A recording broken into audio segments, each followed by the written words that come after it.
Buenas noches con todos y todas. Una vez más estamos en el curso Amauta, el itinerario de una invención, 1928, año de definiciones. Quiero saludar a nombre del Museo José Carlos Mariátegui y del Archivo José Carlos Mariátegui, quienes están organizando este curso, y que estará a cargo nuevamente de Eduardo Cáceres, quien va a relatarnos, bueno, especialmente sobre el número 17, en el cual van a poder encontrar la editorial Aniversario Balance, la cual define mucho el espíritu de esta segunda parte del curso en realidad, y con la cual podríamos entender a qué nos referimos con 1928, año de definiciones. Sin más, quiero dar el pase a Eduardo. Buenas noches, Eduardo. Buenas noches, Ana. Buenas noches a todas y todos los amigos que nos están acompañando esta noche en este recorrido virtual por la revista Amauta y por la obra de José Carlos Mariátegui, que, como ha dicho Ana, tiene hoy como tema lo que podría ser un punto central, un eje de definición, un parteaguas en la historia de la revista, ¿no? No porque significa una ruptura con lo anterior, sino porque significa la explicitación del proyecto, la consolidación y explicitación del proyecto político-cultural que animó a José Carlos a lanzarse a esta aventura editorial en septiembre de 1926. Y justamente este número 17, del cual vamos a hablar el día de hoy, es el número del segundo aniversario de la revista, septiembre de 1928. Y lo primero que quisiera hacer notar antes de poner en pantalla, como solemos hacer la revista, es un cambio particularmente importante que se produce en este número, que tiene que ver con el formato de la revista. Es decir, hasta el número 16, la revista tenía un formato grande, digamos, ¿no? Es una página casi como un tabloide, ¿no? Es un formato grande, se trata de una revista de 40 y tantas páginas en este formato, ¿no? Ese es el formato de la revista Amauta hasta el número 16. Y con el número 17 se inaugura otro formato, ¿no? Que es un formato más cercano a lo que tendría que ser un libro, ¿no? Más pequeño, ¿no?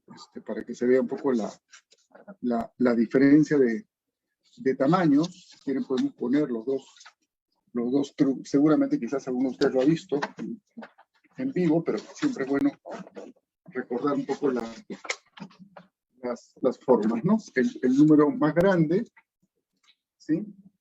Este es hasta el número 16, y el formato más pequeño es a partir de este número 17, ¿no? Y hay una explicación al respecto que vamos a encontrar al interior de la revista como tal. Bien, dicho lo cual, pasamos entonces a explorar juntas y juntos el contenido de la revista y a conversar en torno a lo que vamos encontrando en ella. Bien, este es entonces, ahí está. Está delante de ustedes la revista, la carátula. Bueno, la han visto en el afiche, ¿no? Otra vez tenemos como carátula una iconografía tomada de un mate, ¿no? Es un estilo de mate que está ahí representado. Las letras, los títulos de los artículos están en un color amarillo, sepia, que los hace difícil de distinguir a la distancia. Lo que se interesa marcar es que estamos en el mes de septiembre del año 28, iniciando el tercer año de la revista, ¿no? Y ya, al igual que varios de los números anteriores, aparece como una publicación de la Sociedad Editora Amauta, con la dirección no de Minerva, ¿no? Sino con la dirección de Washington Izquierda, es decir, con la dirección de la casa de José Carlos, de lo que actualmente es la casa museo José Carlos Mariátegui. Bien, Entonces, eso sobre la carátula, ¿no? Vamos directamente al contenido, que se resalta, ¿no? Un mate de Huancayo, como dice ahí en el título, ¿no? Un mate burrilado. Que resalta es interesante notar los artículos que se resaltan en la carátula. No es exhaustivo lo que está en la carátula, son 4 artículos que se van a resaltar. Aniversario y balance, que es el texto editorial, importantísimo, vamos a dedicar varios minutos a comentarlo.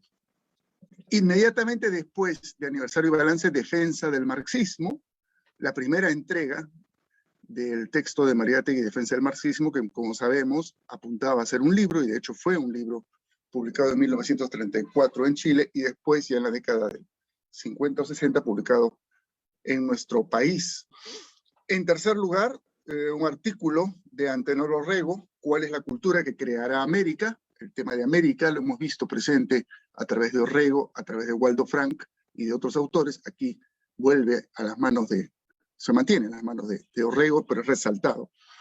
Y un segundo extracto de la novela Matalaché, ¿no? Esta célebre novela de Enrique López Albújar, de la cual hablaremos algo al pasar por las páginas correspondientes, ¿no? Novela que fue publicada este año, entiendo que después de la salida de este número.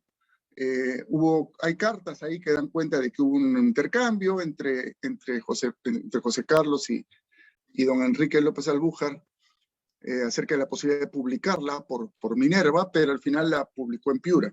Entiendo que el pie de imprenta de la primera edición de Matalaché remite a la ciudad de Piura, ¿no? Que es el lugar originario de López Albújar, y donde se ubica también el argumento central de la novela. Bueno, este es entonces lo que aparece ahí, ¿no? Como siempre, yo insisto bastante en que los avisos no son secundarios, porque dan cuenta del proyecto en su conjunto. Y aquí estamos frente a otro de los, lo hemos mencionado ya antes, ¿no? Pero quizás para quienes no nos han acompañado antes o para recordarlo simplemente, ¿no? El proyecto político-cultural de José Carlos tenía varios componentes, ¿no? Su retaguardia era obviamente la empresa Minerva, pero eso era una empresa familiar, como bien me señalaba más temprano Rafael Tapia, una empresa familiar, ¿no? Pero había la empresa político-cultural, digamos así, que era Amauta, ¿no? Y esta empresa político-cultural Amauta tenía la revista, como tal, y también tenía esto, ¿no? La oficina del libro establecida por la Sociedad Editora Amauta, que se propone organizar mediante activa y metódica propaganda la difusión del libro en provincias, ¿no? Una especie de delivery de libros, ¿no? Que ofrecía José Carlos, cosa que no era extraña en aquellos años. Habían varias librerías y editoriales que ofrecían esta distribución a domicilio, ¿no?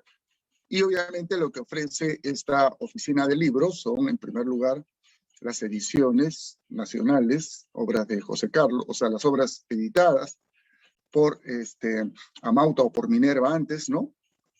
Ahí está mencionada la escena contemporánea, el absoluto de Rodetti Iberico, Kyria Kirilina de Panetti Strati, traducción hecha especialmente para la revista, por Garro, Tempestad en los Andes, La nave dorada de Espelucín, ¿no?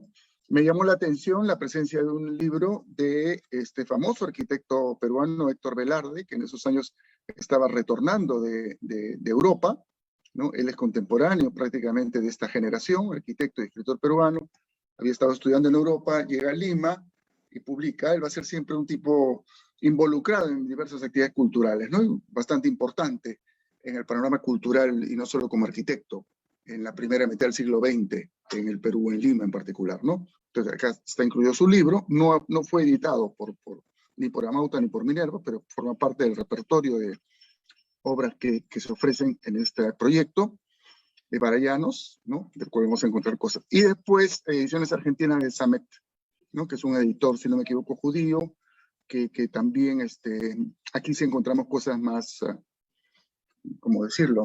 O sea, cosas cosmopolitas, ¿no?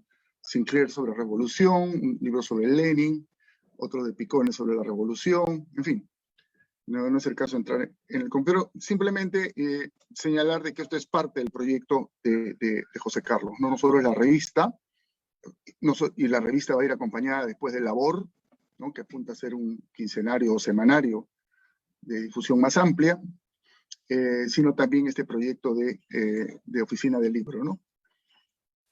Bueno, los avisos de las distintas empresas, Montori, que fue una casa importante en Lima, Compañía Internacional de Seguros, Compañía de Seguros La Popular, con su gerente García y Lastres, otra librería imprenta, el Inca, también ofreciendo determinados títulos, ¿no? Algunos de ellos los hemos, ¿no?, curiosidad de averiguar de qué se trataba, ¿no? Este es un poeta, dramaturgo argentino que fue director de la Universidad de Buenos Aires, ¿no? Y que escribe este libro sobre el Cristo invisible, un rector de la Universidad de Buenos Aires. Un aviso especial sobre la imprenta Minerva, ¿no? Que tenía una de las máquinas de las más importantes, más modernas de Lima. La pueden ver, los que están en Lima la pueden ver en el hall de la antigua estación de Desamparados, lo que hoy es el Museo de la Literatura. Ahí está, ¿no? La máquina que trajeron ellos de Italia y que aquí, ¿no?, se oferta. Otro proyecto de biblioteca interesante, Librería de Biblioteca Perú, en el Parque Universitario, que ofrece una biblioteca domiciliaria, ¿no? Entiendo que acá el mecanismo era pagar esta cuota y en base al catálogo tú ibas solicitando libros, te los llevaban a tu casa, lo leías, lo devolvías, ¿no? Y te estabas suscrito a esta biblioteca, a esta librería Biblioteca Perú. Bien.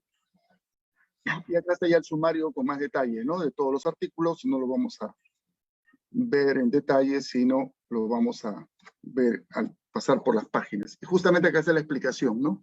A partir de este número, con el que entra en su tercer año, Amauta adopta un nuevo definitivo formato que lo hace más confeccionable y facilita su composición tipográfica. O sea, hay un tema de tipografía y un tema de imprenta que llevaría a esta decisión, ¿no? También lo hace más manuable, más fácil de llevar, ¿no? Si bien se pierde el espacio, que para algunos temas, quizás sobre todo para los temas gráficos, era importante. Bueno, y se reitera un aviso que ya hemos visto en varios números anteriores, ¿no? Este año 28 se van a publicar en simultáneo, desde la editorial Amauta, se van a publicar los 7 ensayos y la selección de poesías de José María Eguren, ¿no? Y la simultaneidad de la edición creo que no es tampoco ni casual ni arbitraria, ¿no? Revela dos momentos cumbres en el trabajo editorial de José Carlos. Más recordemos que Eguren es uno de los autores comentados en el ensayo sobre la literatura. Bien, estamos entonces en septiembre del año 28 y este número tiene estas 2 páginas apenas, que son realmente históricas, ¿no? 2 páginas y algunas líneas al final. Bien. El motivo de estas 2 páginas, pues, es político y cultural y fuertemente político. Al comenzar este ciclo, hace 3 semanas, Ricardo Portocarrero nos hizo una introducción a lo que representó el año 1928 en términos de la evolución del proyecto Amauta y en términos del desarrollo de lo que comenzó siendo un intercambio y terminó siendo una polémica bastante intensa y que es conocido hoy como la polémica Haya-Mariátegui, ¿no? Lo que hay de por medio, lo señalo muy brevemente porque eso nos podría llevar toda la noche entrar en los detalles. Lo que hay de por medio es el lanzamiento por parte de Haya de un plan político, el Plan de México, que era un plan electoral e insurreccional a la vez, ¿no? Y que ciertamente buscaba, pues, desencadenar, generar un escenario de crisis, y en ese escenario de crisis acelerar procesos políticos de confrontación con el gobierno de Leguía, con la derecha oligárquica, y producir una quiebra en el poder y de ser posible una toma del poder, ¿no? Por parte de un proyecto nacionalista revolucionario liderado obviamente por Haya de la Torre, ¿no? Este plan comienza a circular, despierta las alarmas en muchos sectores, en el propio Mariátegui en primer lugar, que lo ve como un plan descabellado, provocador. Él venía de salir recién del episodio de la clausura de la revista y la detención que él sufrió y muchos más, y los exilios, etcétera, y para nada consideraba que estábamos en situación, en condiciones de poder lanzar al incipiente movimiento que se estaba articulando en el país a una aventura con esas características, ¿no? Es una polémica muy intensa que se desarrolla sobre todo a través de cartas, es una polémica epistolar, sobre eso ha trabajado largamente Alberto Flores Galindo, Ricardo Portocarrero, muchos más, ¿no? Y como digo, no es el caso ahora reseñarla, pero es el contexto, ¿no? Es el contexto. Y entonces, en este editorial, Mariátegui va a hacer el balance de 2 años de la revista y va también a hacer ya una decantación. Recuerden ustedes, en el primer número, decía pues que Amauta era un espacio de encuentro, de debate, que no se preocupaban por el rótulo, pero que justamente ese encuentro y debate iba a cribar a la nueva generación, ¿no? Iba a separar la paja del trigo, creo que incluso usa esa expresión como tal.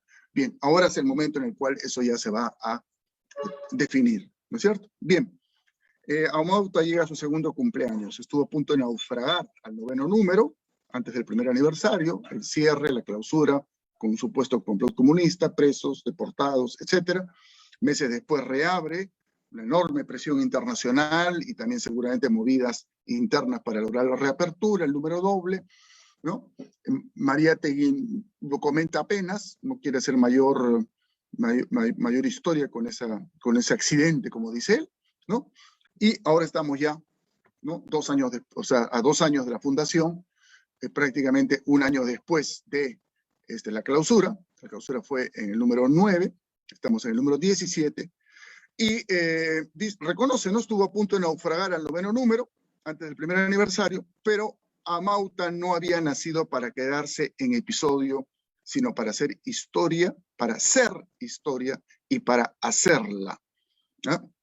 La historia es creación de los hombres y las ideas. Si es así, podemos encarar con esperanza el porvenir. Entonces, va a reiterar aquí Mariátegui en positivo lo que había de alguna manera prefigurado en el primer número. Esto es una revista histórica, ¿no? Y por histórica, él quiere decir 2 cosas. Es historia, o sea, es parte de la historia, tiene un contenido que la legitima como parte de la historia político-cultural del país, esa es una dimensión. Y la segunda, busca hacer historia, es un instrumento para hacer historia, para articular, para movilizar, para proponer, ¿no? Entonces, esa doble dimensión de la historicidad de la revista, ¿no? Ser parte de la historia y hacer la historia, ¿no? Hacer la historia. Bien. Entonces, el tema de la historia, el tema de la duración, el tema del tiempo, es un tema fundamental en este editorial, ¿no? Es fundamental y tiene enormes connotaciones y conexiones con los debates políticos y filosóficos del momento. Algo de eso podremos comentar esta noche y yo en todo caso invito a que ustedes lo sigan explorando, ¿no? A través de algunas pistas que podemos sugerir en lo que viene, ¿no? La primera obligación de toda obra, como Amauta, es una obra histórica, es duración. La historia es duración, dice José Carlos. Bueno, duración nos puede dar la idea de simplemente permanencia, ¿no? Las piedras de Sacsayhuamán duran, pues, ¿no? Están ahí, van a seguir ahí seguramente durante siglos, ¿no? Han estado ahí 500, 600 años y podrán estar ahí miles de años más. No es a esa duración a lo que se refiere José Carlos, ¿no? Y para entender el término duración hay que apelar a uno de los filósofos favoritos de José Carlos y de la generación de Amauta, que es Henri Bergson. Bergson usa la idea le da un contenido propio a la idea de duración, durée en francés, ¿no? La duración, entendiéndola no como mera continuidad. Dicho sea de paso, Bergson es un tipo que en su momento tuvo un diálogo sostenido con Einstein y bueno, buscó incorporar en su concepción filosófica lo más avanzado de la física contemporánea, la relatividad, etcétera, ¿no? Entonces, cuando él nos dice duración, cuando Bergson nos habla de duración, no está hablando de sucesión lineal ni de permanencia estática, ¿no? La duración en Bergson es una multiplicidad cualitativa. Esa es la fórmula que algunos de sus comentaristas utilizan y hay que explicarla un poquito, ¿no? Es decir, es una multiplicidad. La duración es la presencia de lo múltiple, ¿no? De lo múltiple que no está simplemente yuxtapuesto, en el sentido que está junto, sin articulación, ni tampoco que está en sucesión lineal, sino que está articulado. La duración en ese sentido es la articulación de lo diverso, de una heterogeneidad de estados de conciencia. Para Berzón la idea de los estados de conciencia, de las subjetividades es fundamental, como bien se sabe. Entonces, cuando él dice duración, Berzón a lo que se está refiriendo es esta dimensión en la cual en una totalidad, cada ser humano lo es en primer lugar, pero una totalidad social, por ejemplo, están presentes, ¿no? La diversidad, la multiplicidad, la heterogeneidad, ¿no? Un término además muy útil para hablar de nuestras sociedades, articuladas, influenciándose mutuamente, nutriéndose mutuamente, ¿no? Entonces, la duración es viva, la duración es activa, la duración no es pasiva, la duración no es el mero estar ahí. La duración es el transcurrir del tiempo en el cual la heterogeneidad se articula, se retroalimenta y se mantiene viva como heterogeneidad, no se disuelve, ¿no? No se reduce a uno solo de sus elementos, ni se convierte en una cosa puramente o contradictoria, explosiva, ¿no es cierto? Entonces, esa noción de duración es la que mejor se adecua a la historia. La historia es justamente eso, la historia del mundo, la historia de la sociedad, la historia personal, es duración, en el sentido que es la acumulación de esta heterogeneidad que siempre nos acompaña, en la cual estamos inmersos, ¿no? Y en la cual es la articulación del conjunto de los elementos lo que da la identidad a la persona, a la sociedad o a la época que toca vivir. Bien, entonces, para Mariátegui, Amauta es eso, es una expresión de la duración, en el sentido que es una expresión de esa heterogeneidad articulada, ¿no? Y esta heterogeneidad articulada, entonces, es continua, es constante, es persistente, ¿no es cierto? No es grito aislado, no es tampoco sucesión de gritos aislados, no es una idea perfecta, absoluta, abstracta, indiferente a los hechos, sino que esta duración es una idea germinal, concreta, dialéctica, operante, rica en potencia y capaz de movimiento. Amauta es eso, o pretende ser eso, busca ser eso, ¿no? Y ese es justamente lo que José Carlos quiere resaltar en este editorial, ¿no es cierto? Lo que quiere resaltar José Carlos es esta idea de la revista y el proyecto. La revista no es sino la expresión del proyecto. Ese proyecto que se está construyendo es un proyecto que busca durar, que busca ser duración, es decir, que busca ser la articulación de esta multiplicidad, de esta heterogeneidad, articulada, retroalimentándose un factor con otros, ¿no? Entonces, ahora, hay un eje articulador de esto, y esta es la segunda idea de José Carlos, ¿no? Esa ya no es de Berzón, esa es de José Carlos propiamente, bueno, tiene que ver obviamente con su opción revolucionaria, socialista, marxista, en fin, lo que queramos poner en términos de la identificación del pensamiento fundamental de la Amauta, ¿no es cierto? Sino que esta idea histórica, esta duración tiene un eje articulador. No, la revista no es simplemente encuentro, ¿no? No es simplemente diversión o juego de intelectuales puros. Profesa una idea histórica, una fe activa y multitudinaria. Obedece a un movimiento social contemporáneo. Entre dos sistemas y dos ideas no hay tercer término, ¿no? Eso de ser originales a ultranza, eso también para los literatos y para los anarquistas. Aquí esta revista tiene un eje y ese eje se resume en una sola, sencilla y grande palabra. La fórmula es hermosa. Socialismo. ¿Ya? Socialismo. Entonces, ese es esa doble dimensión, entonces, ¿no? Que está resaltada acá, ¿no? La idea de duración como heterogeneidad, como articulación de lo heterogéneo, y la idea de esa articulación con un eje que se resume en una sola, sencilla y grande palabra, socialismo, ¿no? Con la cual él quiere resumir muchas dimensiones, ¿no? Y habrá que ver lo que viene luego en la revista, de aquí hasta el final, hasta los momentos finales de José Carlos, para entender a qué se refiere exactamente con esta, bueno, ya de hecho lo hemos visto además en los números previos de alguna manera, ¿no? Y aquí de paso, así como quien dice de costado, ¿no? Entre paréntesis, zanja el debate que ha tenido lugar en los meses previos con Aya de la Torre, ¿no? Entre paréntesis, con este lema, afirmamos nuestra absoluta independencia frente a la idea de un partido nacionalista, pequeño burgués y demagógico. Punto. Entre paréntesis, sigamos para adelante. ¿Ya? Bien, entonces, que es una de las características del estilo polémico, dialéctico de José Carlos, ¿no? Ponerse por encima de, ¿no es cierto? Y esto no va a suceder solo acá, sucede en varios otros lugares, ¿no? Me he elevado el periodismo a la doctrina, etcétera, etcétera, ¿no? Cosas de ese estilo. Hemos querido que Amauta tuviese un desarrollo orgánico, autónomo, individual, nacional. Eso hemos querido, o sea, un desarrollo orgánico. La idea de la organicidad de la revista es clave. La idea de su autonomía, la idea de su nacionalidad, ¿no? No es, y por eso empezamos por el nombre, Amauta, que no es un plagio ni una traducción. Tomamos una palabra incaica para crearla de nuevo. Creo que ya lo hice notar en el primer ciclo.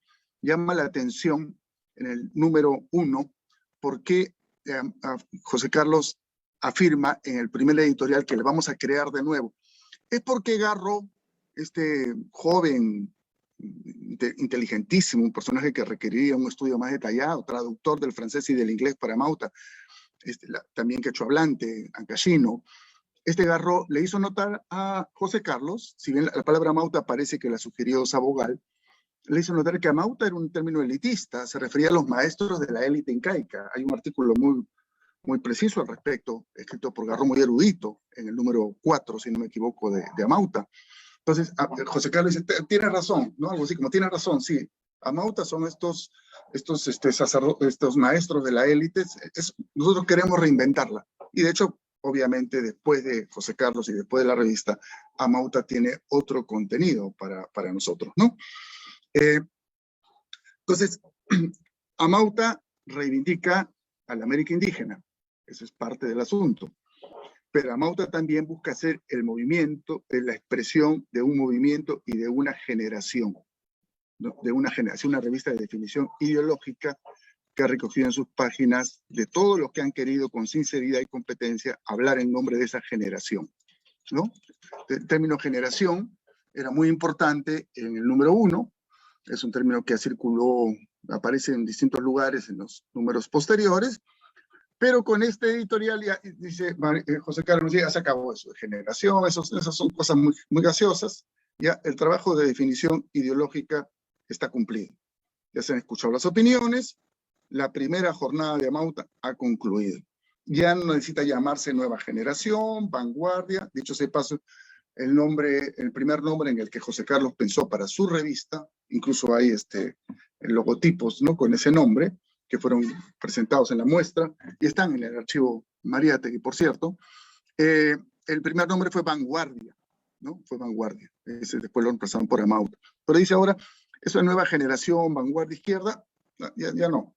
Para ser fiel a la revolución, le basta ser una revista socialista. Nueva generación, nuevo espíritu, nueva sensibilidad, todos esos términos han envejecido. Vanguardia, izquierda, renovación, ya fueron, ¿no? Fueron nuevos y buenos en su hora. Nos han servido para demarcaciones provisionales, por razones contingentes, de topografía y orientación, o sea, de delimitar los campos, ¿no? Izquierda y derecha, ya, está bien, pues por ahora, ¿no? Pero ¿qué cosa es ser de izquierda? Estar a la izquierda, ocupar un determinado lugar en relación con otro, ¿no? Pues como sabemos bien, se lo hemos vivido hasta con dramatismo y con tragedia en nuestra historia, estar a la izquierda de la derecha no significa ser de izquierda en el sentido más profundo del término, necesariamente, ¿no? Bueno, eso es lo que está diciendo acá José Carlos, porque bajo estos rótulos empiezan a pasar gruesos contrabandos. La nueva generación no será nueva sino en la medida en que sepa ser, en fin, adulta, creadora. Entonces, descarta una serie de términos, ¿no? Que se han usado provisionalmente, que han sido útiles, pero que ya fueron, ¿no? Y se queda con esta única, sola y grande palabra, ¿no? Socialismo. Y también reivindica la palabra revolución, en esta América de las pequeñas revoluciones, ¿no? Su sentido estricto y cabal. Y para precisar el sentido estricto y cabal de esta palabra revolución, que en América, en el Perú, se presta equívocos, Mariátegui va a dar un salto.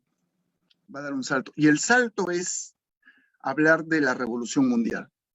La revolución latinoamericana será nada más y nada menos que una etapa, una fase de la revolución mundial. Será simple y puramente la revolución socialista, ¿no? Entonces él entiende que el socialismo es un proyecto global, ¿no? En el sentido plenamente marxista, la aproximación de Mariátegui, obviamente, y bueno, y en general los socialismos en sus distintas variantes siempre han tenido esta connotación universalista, pero Mariátegui la afirma desde una óptica claramente marxista, y es eso lo que contrapone a estas revoluciones, entre comillas, tan frecuentes en América Latina, ¿no? Y a continuación dice, se le puede poner los adjetivos que quieran, antiimperialista, agrarista, nacionalista, revolucionaria, democrática, popular, lo que quieran. El socialismo los supone, los antecede, los abarca a todos, ¿no? O sea, él va a insistir mucho aquí y luego en esta visión comprensiva del término socialismo, ¿no? Y tiene más adelante otra precisión muy importante al respecto, ¿no? Hay Norteamérica capitalista, plutocrática, imperialista, a la cual hay que oponer una América Latina o íbera socialista, ¿no? Faltó decirle Indoamérica, ¿no? Que era un término que es bastante frecuente en esta generación de los años 20. Y bueno, recapitula lo que él va a desarrollar más ampliamente en los 7 ensayos, particularmente en el primero, ¿no? El carácter colonial de los países latinoamericanos, que han sido colonias, y va a descartar también otro alineamiento, ¿no? El alineamiento que se produce a inicios del siglo XX, 1900, la generación del 900 en el caso peruano, ¿no? ¿Qué es lo que delimita campos hacia 1900 en las élites? Sobre todo, esto no llegó a ser movimientos más masivos, ¿no? Fue esta obra de Rodó, este pensador y político uruguayo, Ariel, ¿no? Generación arielista, por eso, en la cual lo que se pretende es postular un proyecto iberoamericano, latinoamericano, hispanoamericano, ¿no? En el cual se contrapone América Latina o Hispanoamérica contra Norteamérica, ¿no? Esa es la línea divisoria que hacen los arielistas, ¿no? Y Mariátegui, tajante, ¿no? Tajante. La oposición de idiomas, de razas, de espíritus, no tiene ningún sentido decisivo. Eso de que acá hablamos español y portugués y allá hablan inglés, ¿no? O que acá somos hispanos y mestizos y allá son anglosajones. No, eso no es el punto. Es ridículo, dice Mariátegui, hablar todavía del contraste entre una América sajona materialista, porque es lo que decía Rodó, la Norteamérica es materialista, viven del lucro, en cambio esta América Latina es más idealista, ¿no es cierto?, más de los valores, de la cultura, etcétera, ¿no? Eso, Mariátegui dice, eso es ridículo, ¿no? Entre una Roma rubia y una Grecia pálida. Todos son tópicos desacreditados. El mito de Rodó no obra allá, no ha obrado nunca, útil y fecundamente sobre las almas, ¿ya? Entonces, como ven, en apenas página y media hay cantidad de zanjamientos, de definiciones, ¿no? Justamente por eso el título de este ciclo, ¿no? Año de definiciones. Bueno, este editorial tiene 6 o 7 definiciones, ¿no? Tajantes, claras, rotundas, pero que no son arbitrarias, ¿no? Que si uno las examina, va a encontrar sus antecedentes en procesos de discusión que han tenido lugar a lo largo de los 2 años de existencia de la revista Amauta y alrededor también de la revista Amauta, ¿no? Y también, ¿no? Terminamos con esto, estamos llegando al final del texto, la afirmación, como hemos dicho antes, ¿no? La revolución simple y llanamente socialista, el socialismo es un proyecto universal, global, y esto se ratifica acá. El socialismo no es una doctrina indoamericana. Ninguna doctrina, ningún sistema contemporáneo lo es, ni puede serlo. Ni puede serlo. Tajante, ¿eh? Tajante y fuerte. Y es un zanjamiento con indigenismos románticos, autoctonismos, ¿no es cierto?, que estaban presentes en su tiempo y que nos han acompañado y nos siguen acompañando y nos seguirán acompañando durante un buen tiempo, pero que ciertamente no son lo que Mariátegui tenía en mente y en la prácca, ¿no? Al formular su proyecto, ¿no? Ninguna doctrina, ningún sistema contemporáneo lo es ni puede ser. El socialismo ha nacido en Europa, dice él, ¿no? No es tampoco ni específicamente ni particularmente europeo. Es un movimiento mundial al cual no se sustrae ninguno de los países que se mueven dentro de la órbita de la civilización occidental. Y ya a inicios del siglo XX, la civilización occidental y fundamentalmente el capitalismo global había, de alguna forma, con distintas intensidades, por cierto, articulado al conjunto de los países del planeta, ¿no? Esta civilización, dice Mariátegui, continúa Mariátegui, conduce con una fuerza y unos medios que ninguna civilización dispuso a la universalidad, ¿no? El que quiera el desarrollo de esto, que lea el primer capítulo del Manifiesto Comunista, que es casi una presentación casi épica, ¿no? De esta expansión del capitalismo y globalización del capitalismo, ¿no? Mariátegui está en esa óptica. Indoamérica en ese orden mundial puede y debe tener individualidad y estilo, sí, individualidad y estilo, sí, pero no una cultura, ni un sino, o sea, un destino particular. Y compara con la independencia. No, Mariátegui nunca cayó en las visiones que a veces se han hecho, lamentablemente han vuelto a aparecer en estos años de bicentenario, ¿no? Que desacreditan totalmente el movimiento independentista, a los autores de ese movimiento, ¿no? Mariátegui siempre valoró en los autores de la gesta independentista un proyecto, trunco, limitado, lo que se quiera, ¿no? Y en este caso lo reivindica, ¿no? Y dice, hace 100 años debimos nuestra independencia como naciones al ritmo de la historia de Occidente, ¿no? Ahora, ¿no? Ahora tenemos que hacer algo similar, pero en relación con la revolución socialista, ¿no? Y justamente dice lo siguiente, ¿no? La historia no valora, no mide la grandeza de esos hombres, o sea, de Bolívar, San Martín, de Bello, en fin, todos los distintos personajes de las independencias, por la originalidad de sus ideas, sino por la eficacia y el genio con que lo sirvieron, ¿no? Entonces, una vez más, la afirmación del carácter global, universal del socialismo, la idea de que dentro de ese movimiento nos toca tener individualidad y estilo, ¿sí? Que hay un antecedente de esto, que es el antecedente de las independencias a inicios del siglo XIX, ¿no? Y otra vez, en un movimiento dialéctico, Mariátegui vuelve a la raíz, a la posibilidad del socialismo a partir de nuestra historia, ¿no? La independencia, la solidaridad de los pueblos y de los continentes eran, sin embargo, en aquel tiempo mucho menores que en este. Y dice, hasta ahí llega la argumentación sobre independencia y su símil con lo que será hacia adelante el movimiento de la revolución socialista. La siguiente idea es, justamente en un juego dialéctico con lo anterior, la idea de que el socialismo, en fin, o sea, por último, está en la tradición americana. Está en la tradición americana. La más avanzada organización comunista primitiva que registra la historia, el incaica. Sabemos que esto se puede, no es exacto sobre el imperio incaico, pero sí podemos afirmar, ¿no?, que la más avanzada organización comunista primitiva es la comunidad campesina, la comunidad andina en sus distintas manifestaciones, ¿no? Ahí sí estaría acertada la explicación. Y bueno, vienen ahí a las frases que ya son más conocidas, ¿no es cierto? Bueno, a ver si lo ponemos todo en pantalla, si cabe todo en pantalla. La cantidad de ideas ricas que hay en ese texto es impresionante, ¿no? No queremos que el socialismo sea en América calco y copia, ¿no? Se hablen antes, como hemos visto más arriba, se hablen antes de individualidad y estilo, no calco y copia. Debe ser creación heroica, ¿no? La idea de la creación también es una idea bien bersoniana, no es el caso ahora entrar en eso, pero sí, ¿no? La evolución creadora, es un texto de Bersón, es un libro de Bersón, la idea de creación y el heroísmo, el héroe, el papel del héroe, ¿no? A veces se entiende mal la crítica, o sea, la polémica de Mariátegui con Aya y con el caudillismo de Aya, de ninguna manera es una polémica con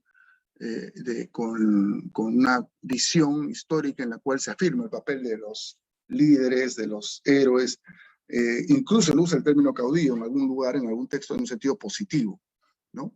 Creación heroica. Tenemos que dar vida con nuestra propia realidad, nuestro propio lenguaje al socialismo indoamericano. Y hay una misión digna de una generación nueva. Se recupera la idea de generación, pero se la recupera en función del proyecto socialista, ¿no? Y a continuación van a venir ya 3 párrafos más políticos, diría yo, ¿no? ¿Por qué? Y que tienen que ver ya con opciones que Mariátegui tomó claramente y generaron tensiones y dificultades. ¿Por qué socialista y no comunista? Al final de cuentas, ya en los años 27, 28 está claro en el mundo que hay partidos socialistas, socialdemócratas, parlamentarios, reformistas y partidos comunistas o partidos identificados con la revolución rusa, con la revolución bolchevique.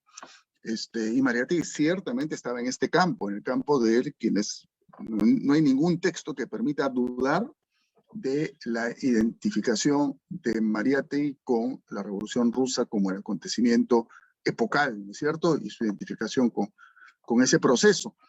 Pero él se niega a aceptar esa delimitación, ¿no? Y lo hace con una consideración histórica muy fuerte. Dice, en Europa, la degeneración parlamentaria y reformista del socialismo ha impuesto después de la guerra designaciones específicas, es decir, socialista por un lado, comunista por otro. Eso en Europa, por la degeneración parlamentaria.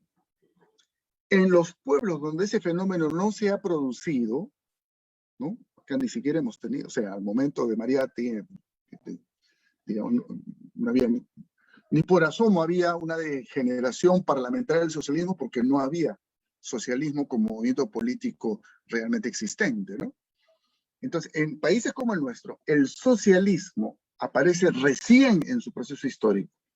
En esas condiciones, la vieja y grande palabra conserva intacta su grandeza, ¿no? O sea, no tenemos por qué desprendernos de esa palabra que es mucho más amplia. Es evidente que es una palabra más amplia que comunismo, en términos políticos, me refiero más allá de la discusión qué cosa es cada una de esas cosas, si en términos de modo de producción o lo que quieran, ¿no?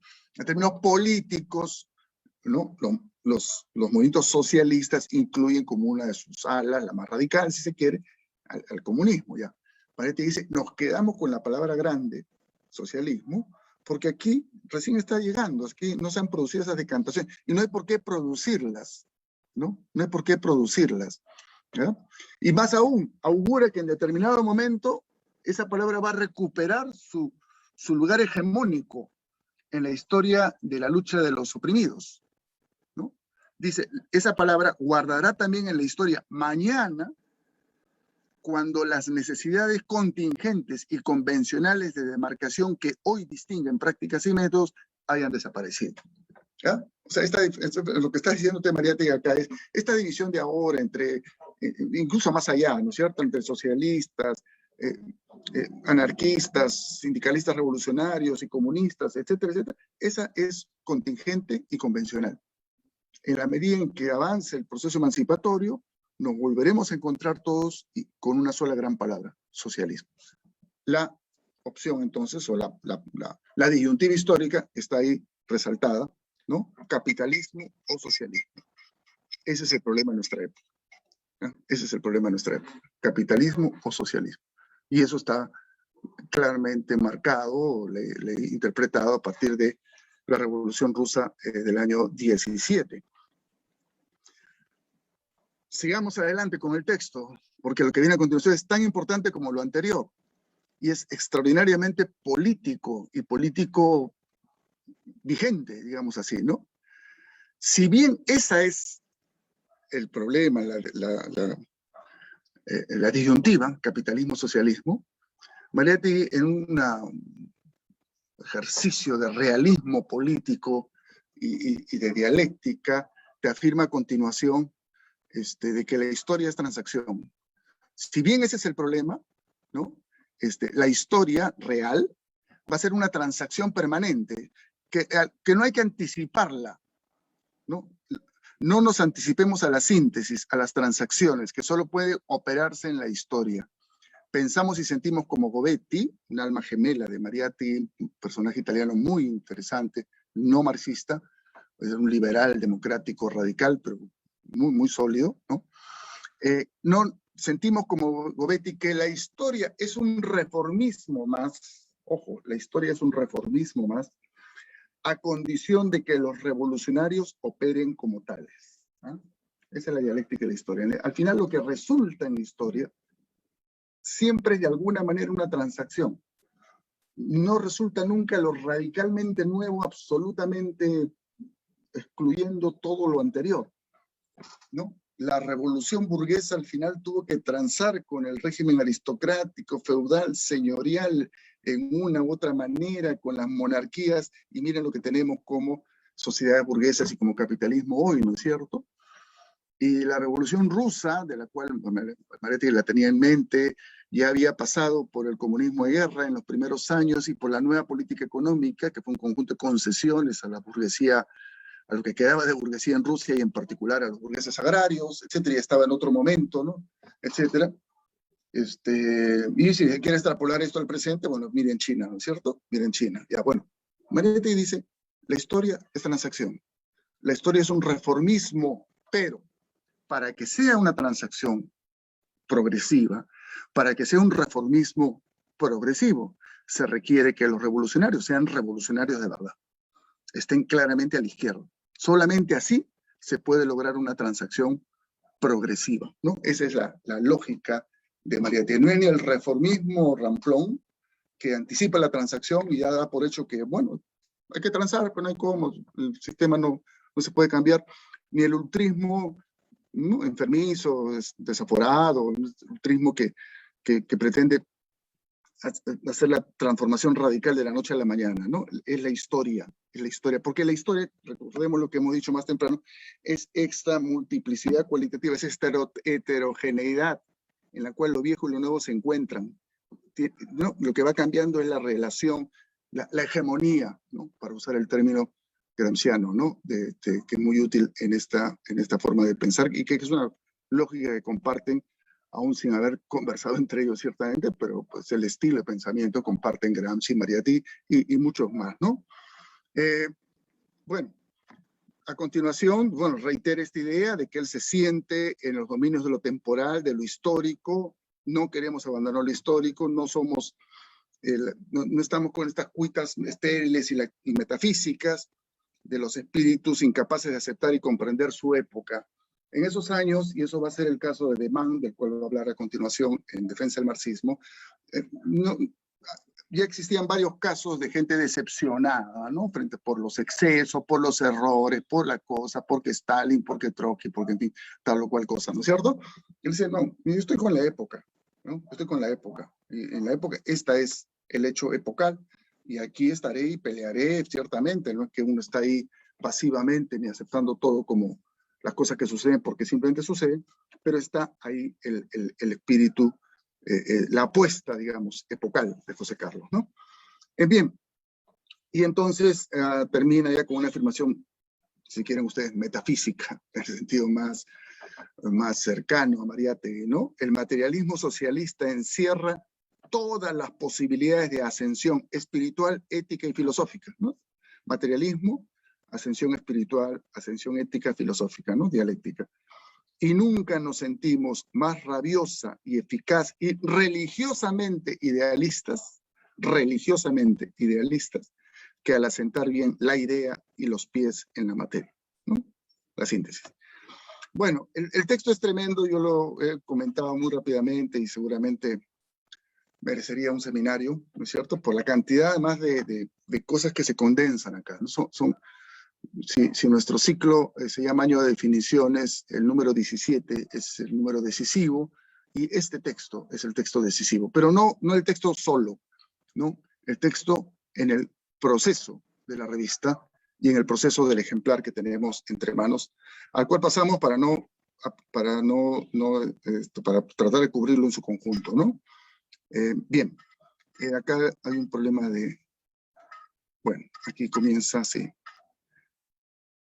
Sí, a continuación del editorial, lo que Mariátegui incluye son creo que unas 10 páginas, ¿sí? Desde la página 4 hasta la 14, de este texto que él va a denominar Defensa del Marxismo, ¿no?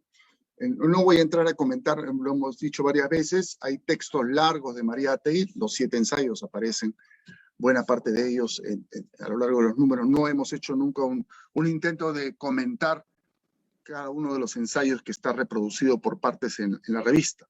Tampoco lo vamos a hacer ahora con Defensa del Marxismo. Invito a que ustedes lo hagan, ojeen el texto, ¿no? Simplemente compartir algo que me hizo notar Ricardo Portocarrero, y es que Defensa del Marxismo es un texto que escribe José Carlos, a partir de una intención que él va modificando en el curso de la escritura, ¿no? O sea, lo que quería José Carlos, en primer lugar, era hacer un texto que resumiese, que juntase y que editase distintos artículos que él había estado publicando en los años previos, 26 y sobre todo 27, contra los personajes más destacados de la reacción, contra el pensamiento reaccionario, ¿no? Esos textos ustedes los pueden encontrar hoy, ¿no? En las ediciones de En Defensa del Marxismo, al final, ¿no? Al final se juntan varios textos que son artículos de los años previos al 28, que son textos contra los personajes más saltantes de la reacción, ¿no? Textos además muy útiles el día de hoy, dicho sea de paso, porque van a encontrar ahí argumentos que hoy están circulando y también muy contundentes respuestas de lo que deberíamos nosotros estar diciendo frente a esos argumentos. Sin embargo, en el camino de elaborar el texto, y probablemente a raíz de la polémica en el seno de la izquierda, que es la polémica con nadie, es una polémica en el seno de la izquierda, ¿no es cierto?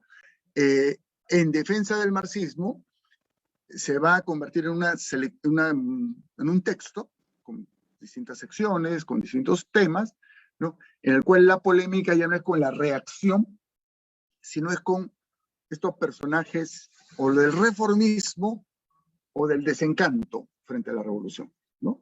De Man, sobre el primer texto, el primer personaje con el cual María Ategui va a polemizar, Henri de Man, un belga, no es un reaccionario.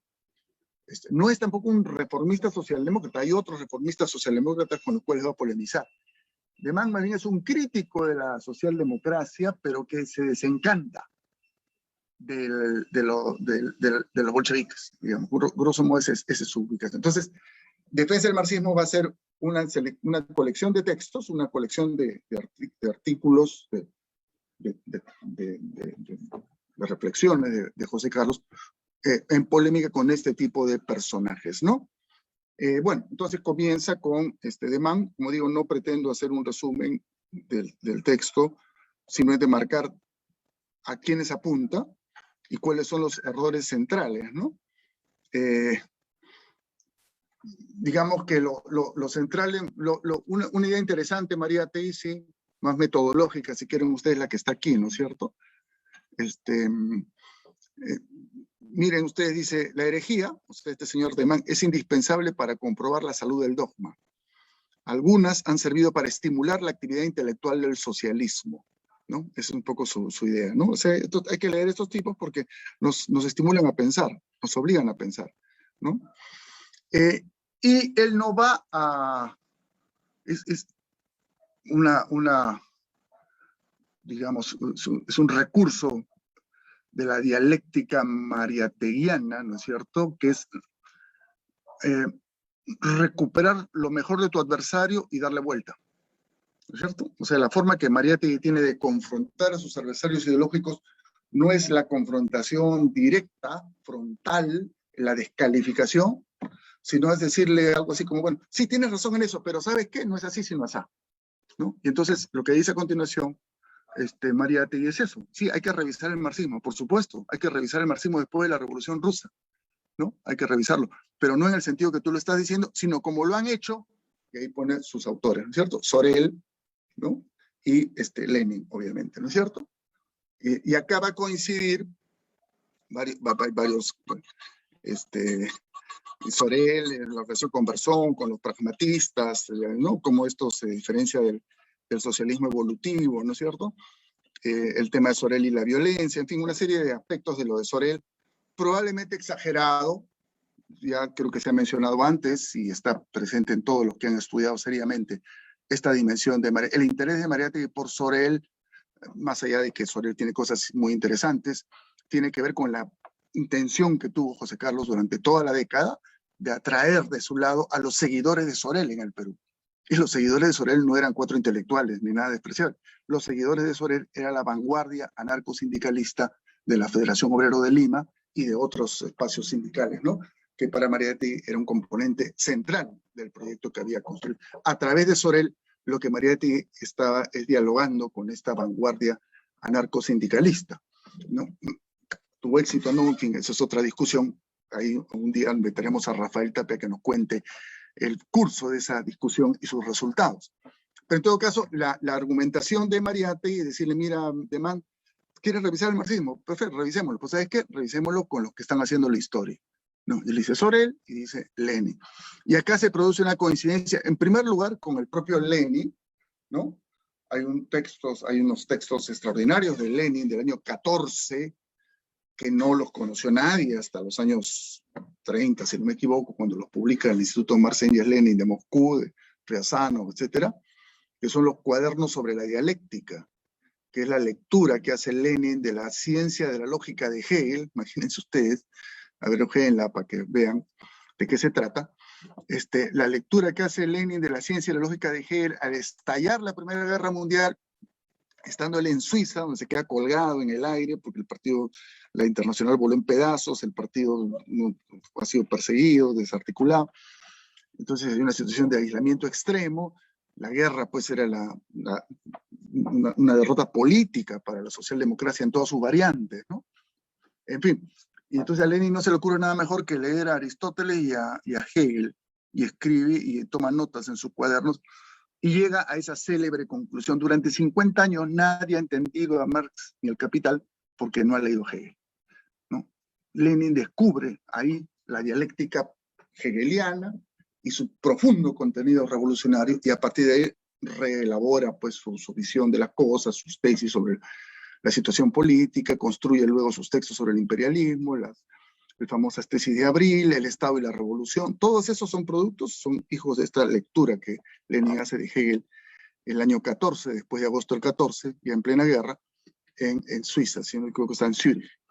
Bueno, entonces hay eso, y hay Gramsci, ¿no? Famoso texto de Gramsci, La revolución contra el capital. Y cuando se refiere al capital, no se refiere al capital económico, se refiere al texto de Marx. Gramsci se dan cuenta que la revolución rusa en realidad se está trayendo abajo el capital. No el capital como Marx lo concibió probablemente, o como Lenin lo entendió después de su lectura de Hegel, sino tal como se entendía en la Segunda Internacional, ¿no? Como una descripción evolutiva del proceso del capitalismo que llevaría tarde o temprano, sin mucho sobresalto, a la transformación del capitalismo en una mezcla de revolución y de reformas y cosas por el estilo, ¿no? Entonces, Gramsci dice, no, esta revolución se ha hecho contra esa lectura del capital. Pues bien, eso mismo está diciendo aquí José Carlos Mariátegui, apelando también a Lenin y sumándole a Sorel a esto, ¿no? Bien, explica las razones de la crisis, de la crisis personal, de la frustración de Deman, ¿no? Bien, como digo, no, el texto merece una lectura, merece un seminario, ojalá se pueda hacer en algún momento, ¿no? Pero en todo caso, lo que sí me parece importante, porque después se va a desarrollar en otras secciones en defensa del marxismo, y no es el caso entonces de entrar en detalle, pero sin mencionarlo, ¿no? Es que Deman va a querer apelar a la psicología, al psicoanálisis, para refutar al marxismo. Y ahí también Mariátegui hace este movimiento dialéctico. Sí, está bien, tiene razón, pero ¿sabes qué? Ni la psicología ni el psicoanálisis apuntan en el sentido que tú dices. Al contrario, ¿no? Ratifican, refuerzan, amplían, radicalizan, enriquecen las tesis de Marx sobre el capitalismo y sobre la sociedad burguesa. Esa es la forma de argumentar de Mariátegui frente a Deman, ¿no? Entonces, hasta la página 14 llega el texto ahí está. Bueno, y termina con una cuestión que cuando la leo con más detalle me pareció muy, muy erudita, ¿no? El materialismo histórico reconoce en su origen tres fuentes: la filosofía clásica alemana, la economía política, el socialismo francés. Esto está en Lenin, ¿no? Su folletito de Lenin, que seguramente Mariátegui leyó y se tiene en realidad en Plejano, ¿no? Sin embargo, me llama la atención el papel que le otorga a Kant en todo esto, ¿no? Kant y Hegel anteceden a Marx primero y a Lenin después. Croce y Gentile han dedicado al fondo filosófico el pensamiento de Marx, ¿no? La trascendencia dialéctica de Kant preludia en la historia del pensamiento moderno la dialéctica marxista, la dialéctica trascendental kantiana, ¿no? Tremendo tema, lo menciono, nomás lo dejo ahí.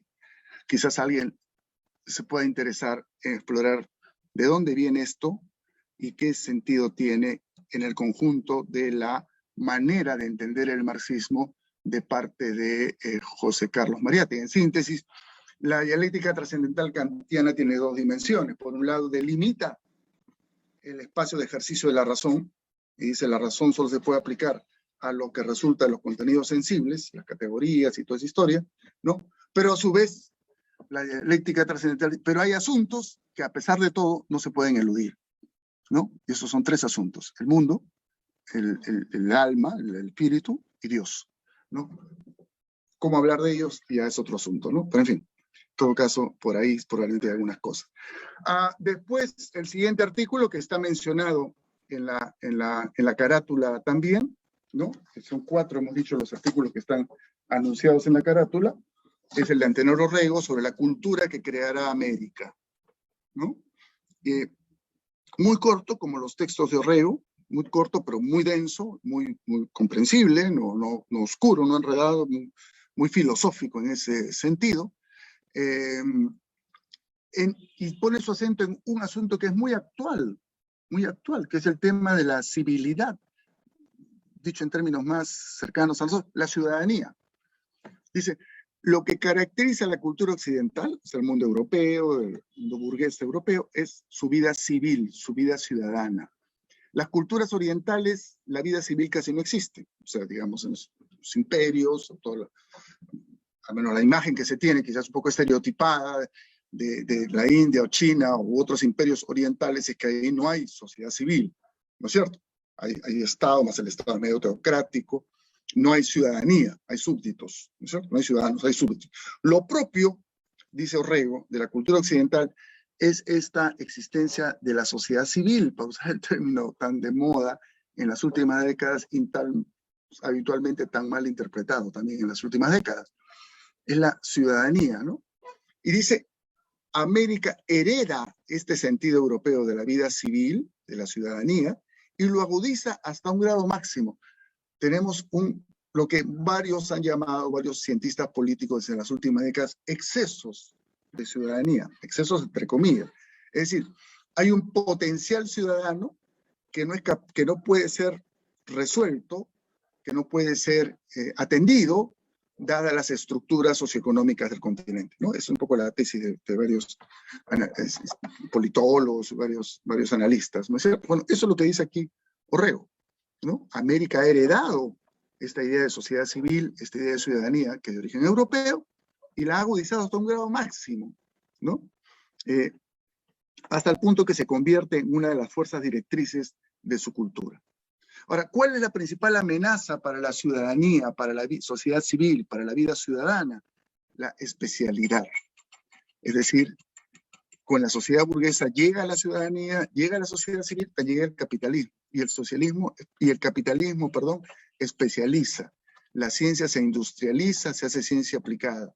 El técnico, miren ustedes, el técnico devora al ciudadano. La política misma se profesionaliza y se rebaja.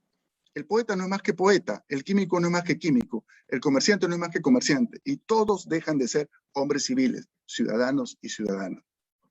Bueno, si esto no es actual, ¿no? No sé. Bien, además interesante, me hizo acordar la famosa descripción media poética que hace Marx en la ideología alemana de lo que sería el comunismo, ¿no? Esta sociedad en la cual uno es agricultor en la mañana, pescador en la tarde, poeta en la noche y más tarde crítico, ¿no? O sea, lo contrario a este individuo parcializado, ¿no? Este individuo especializado. El técnico y el especialista detestan a la política y a los políticos. Se define entonces lo que podríamos llamar la etapa de la puridad, neutra, vana, medrosa, miope. Llegan entonces la poesía pura, la filosofía pura, la historia pura, la química pura. Poesía, filosofía, historia y química se impotabilizan para la vida total. Bueno, lo menciono nomás, creo que es una reflexión estamos hablando de 1928, ¿no? Hace 97 años, ¿no es cierto? 94 años, 93, 94 años, ¿no? Y bueno, estas cosas probablemente hoy día son más potentes de lo que eran, ¿no? América va recogiendo el instinto, el sentido de la civilidad, ¿no? Bueno, entonces señala de que hay un renacer de la civilidad acá en América, y esto tiene que ver con la reforma universitaria, ¿ya? La reforma universitaria es el gran momento de irrupción de una nueva ciudadanía, de una nueva sociedad civil, digamos así, ¿no es cierto? Frente a la herencia colonial por un lado y frente a esta colonización capitalista contemporánea. Bueno, hasta ahí entonces lo del amigo Antenor Orrego. Insisto, lo insistiré permanentemente, el filósofo de Amauta es Antenor Orrego. O sea, el que da línea filosófica en Amauta es Antenor Orrego. Un poema de Gabriel Abril, poema surrealista, vanguardista, ¿no? Tenía 22 años cuando escribió esto, dicho sea de paso. Es parte de esta generación que sale del colegio alemán. Está él, Martín Adán, Estuardo Núñez, Westphalen, ¿no? Y algunos otros más, ¿no? En fin, no es el caso comentar ahora el poeta. Después, arte peruano, cuadros de Sabogal, mujeres todos, ¿eh? Dicho sea de paso, todos son retratos de mujeres. Mujeres interesantes, ¿no? Un rostro no doliente ni afligido, un rostro serio, pero afirmativo, mirando a los ojos además, ¿no? Que acá lo mismo, este es mucho más fuerte todavía, ¿no? Hermoso rostro, mirando de frente. Niusta de Quequesana, otra mujer que nos mira de frente, ¿no? Una mujer indígena que nos mira de frente. Indiecita Aymara. Y un poema hermoso, no lo vamos a comentar, pero muy, muy hermoso, muy además en la onda de las imágenes que hemos visto. Esta imagen más chola cusqueña, de un poeta, el poeta del norteño, Nicanor de la Fuente. Nixa era su seudónimo poético, ¿no? Y a continuación, un artículo muy importante, ¿no? Que merece ser leído. Los invito a que ustedes lo lean porque es muy, muy bueno, muy exacto en su descripción, y va a ser muy importante, ya lo mencionamos la vez anterior, en el desarrollo de la polémica política. Es un artículo de Juan Andrade, que es un comunista español, comunista heterodoxo. Ya en este momento lo habían expulsado del Partido Comunista por sus simpatías con Trotsky. Después va a estar por ahí deambulando un poco políticamente, va a ser uno de los fundadores del Partido Obrero Unificado Marxista, POUM, partido que estaba a la izquierda del Partido Comunista, anarquistas, trotskos estaban por ahí, y hubo algunos enfrentamientos muy, muy feos, ¿no?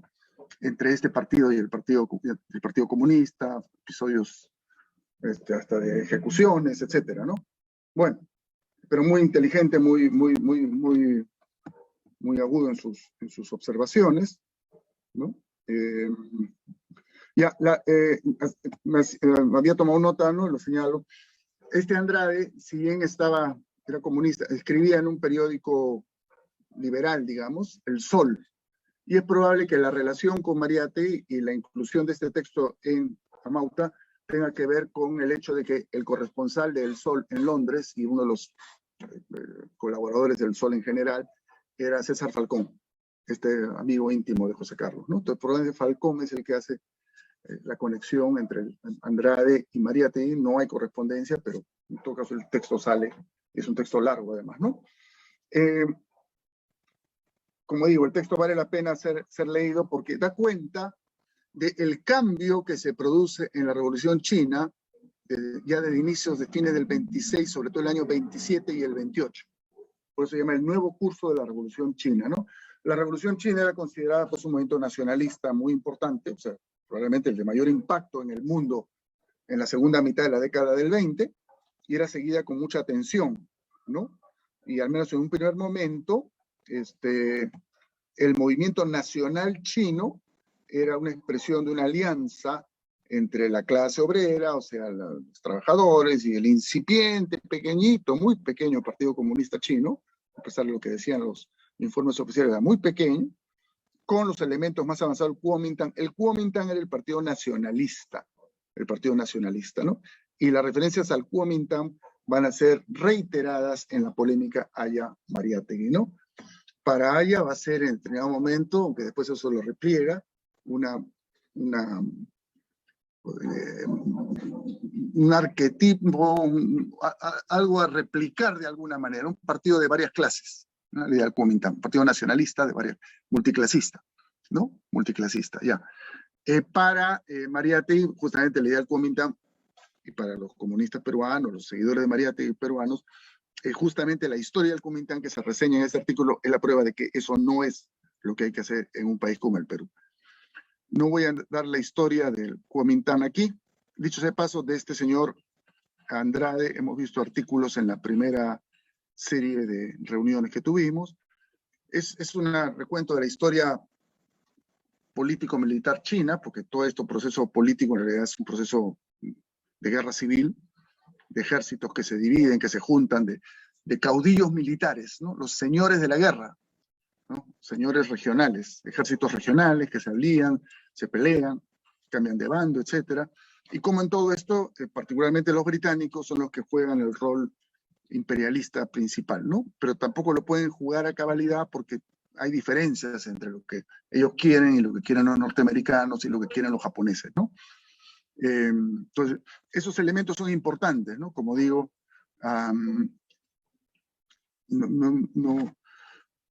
es una historia compleja, pero bastante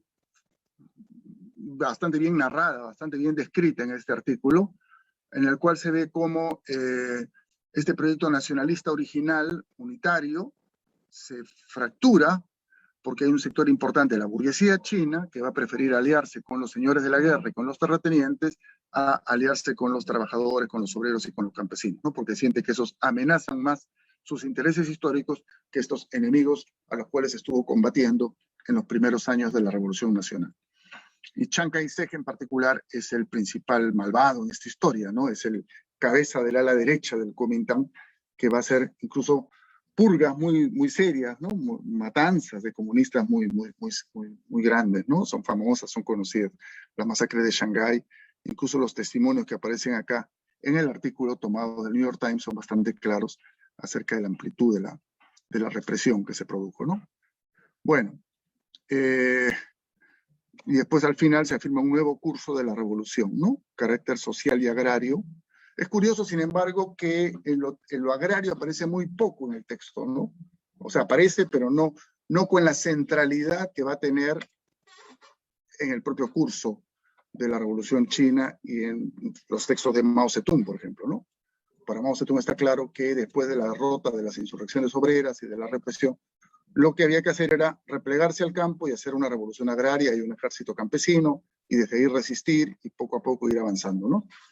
Ahí hubo una discusión soterrada entre esa orientación y la orientación oficial de la Internacional Comunista, que siempre intentó, al menos en la década del 30, varias veces, proponer una línea de insurrecciones obreras urbanas, ¿no? Como el camino principal para una revolución en China, cosa que ciertamente era bastante discutible por el limitado peso de la clase obrera china y por el nivel de control que tenían las fuerzas más reaccionarias, conservadoras, sobre las ciudades. En fin, de eso es algo que escapa al texto, ¿no? Bien, entonces ese texto, como digo, está aquí por el papel, creo yo, que tiene en esta discusión, ¿no? Como digo, en el editorial, Mariátegui ha zanjado el asunto de Haya, de la polémica con el nacionalismo, ¿no? En 3 líneas que están entre paréntesis, ¿no? Con este lema afirmamos nuestra absoluta independencia frente a la idea de un partido nacionalista pequeño burgués y demagógico. Bueno, partido nacionalista, Kuomintang. Y ahí vienen 20 páginas, o algo así, no sé, 10 páginas ¿no? No creo que son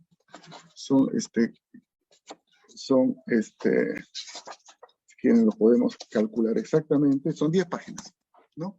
Para demostrarles a dónde llevan los partidos nacionalistas pluriclasistas.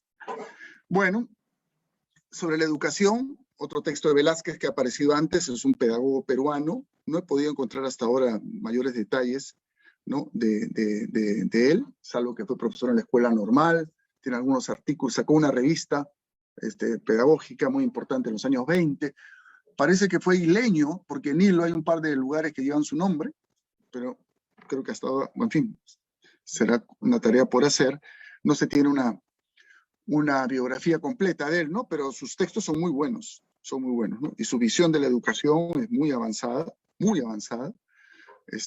vincula los aspectos económicos, educacionales, aspectos psicológicos, hace un resumen de las reformas educativas en todo el mundo, prácticamente en Europa, ¿no? En Alemania, Inglaterra, Francia, Italia. Sin embargo, Mariátegui, en nota al pie de página, le señala de que faltó el tema soviético, ¿no? La educación en la Unión Soviética, pero en fin, para otro momento será, dice Mariátegui, y a partir de este análisis de las reformas, identifica los factores, ¿no? El factor, bueno, que es en desorden, se han desordenado un poco las páginas, pero me interesa remarcar el factor maestro, ¿no? Va a ser muy importante, y eso es una constante en la revista, ¿no? La apuesta por el maestro. Es una apuesta política, es una apuesta cultural, es una apuesta editorial también, ¿no? El rol de los maestros en la difusión de la revista y en la circulación de la revista es indudable, y lo hemos visto reflejado, y nuestro amigo Claudio nos lo comentó la semana pasada, cómo esta preocupación por los maestros y por el rol del maestro en la reforma educativa y a partir de ahí en la política era un movimiento continental, ¿no? Que tenía su vanguardia en ese momento probablemente los maestros chilenos y que se había expresado en un evento que se había desarrollado en Buenos Aires que recibió una especial atención en la revista Amauta. Bien, después de eso viene un extracto, el segundo extracto, hay uno que apareció en el número 14 o 15, me parece, de Matalaché, esta novela de tema afroperuano, como se dice hoy, de Enrique López Albújar, que es la irrupción del sujeto afroperuano en la literatura peruana, ¿no? En un trato que, por lo menos por lo que he leído algunos críticos literarios afroperuanos, es un trato que consideran adecuado, es una visión crítica, no es una visión, a diferencia de la visión de López Albújar sobre los indios, que es más discutible, ¿no? Aquí hay elementos muy discutibles también, la idea del afroperuano como un personaje bastante sensualizado, etcétera, ¿no? Pero en general sí hay una óptica de simpatía, ¿no? Con el esclavo oprimido. Es una novela ambientada en la década de 1810, en los años previos a la independencia, ¿no? Todavía bajo el régimen colonial. Dicho sea de paso, se publica con un subtítulo, novela retaguardista, novela de retaguardia, ¿no? Y tiene que ver no solo con el tema, sino también con el estilo, ¿no? Es una novela muy clásica en su forma en su escritura, ¿no?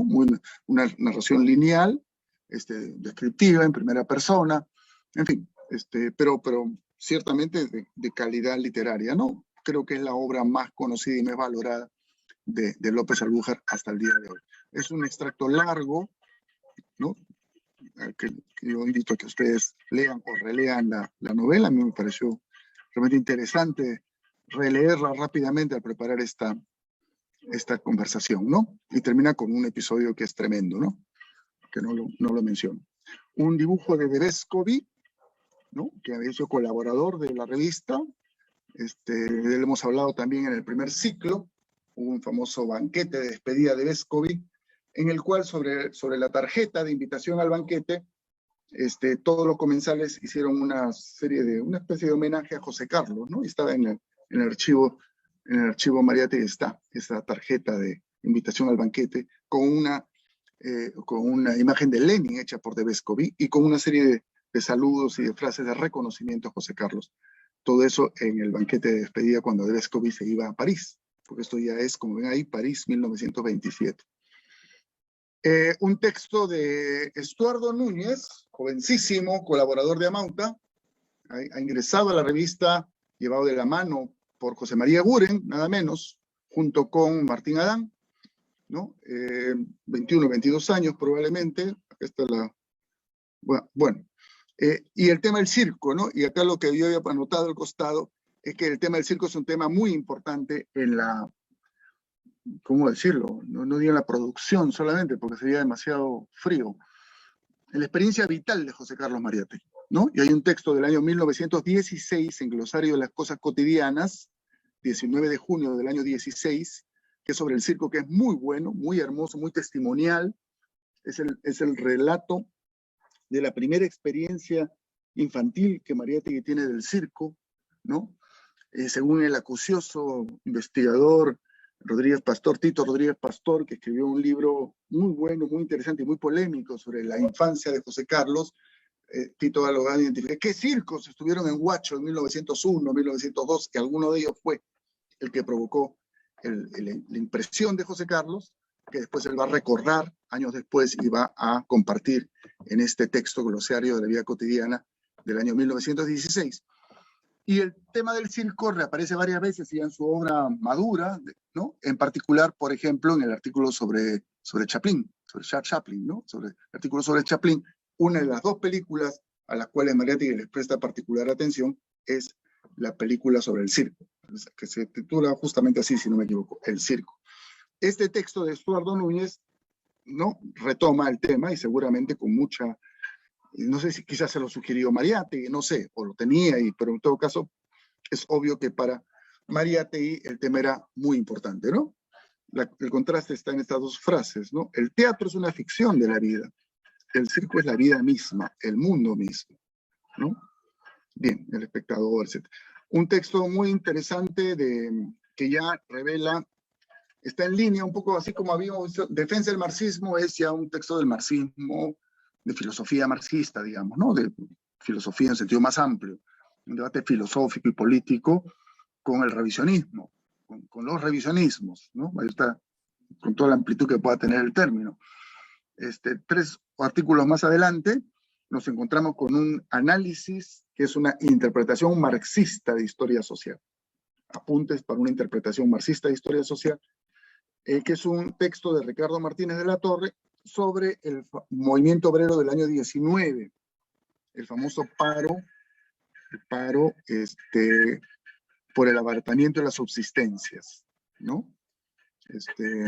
Entonces son 2 textos marxistas que encontramos en esta revista, ¿no? No hemos encontrado textos marxistas explícitos en los números anteriores, o sea, sí, el marxismo atraviesa los números anteriores y los textos de Mariátegui, obviamente, que después van a formar los 7 ensayos y que aparecen en la revista, tienen ese...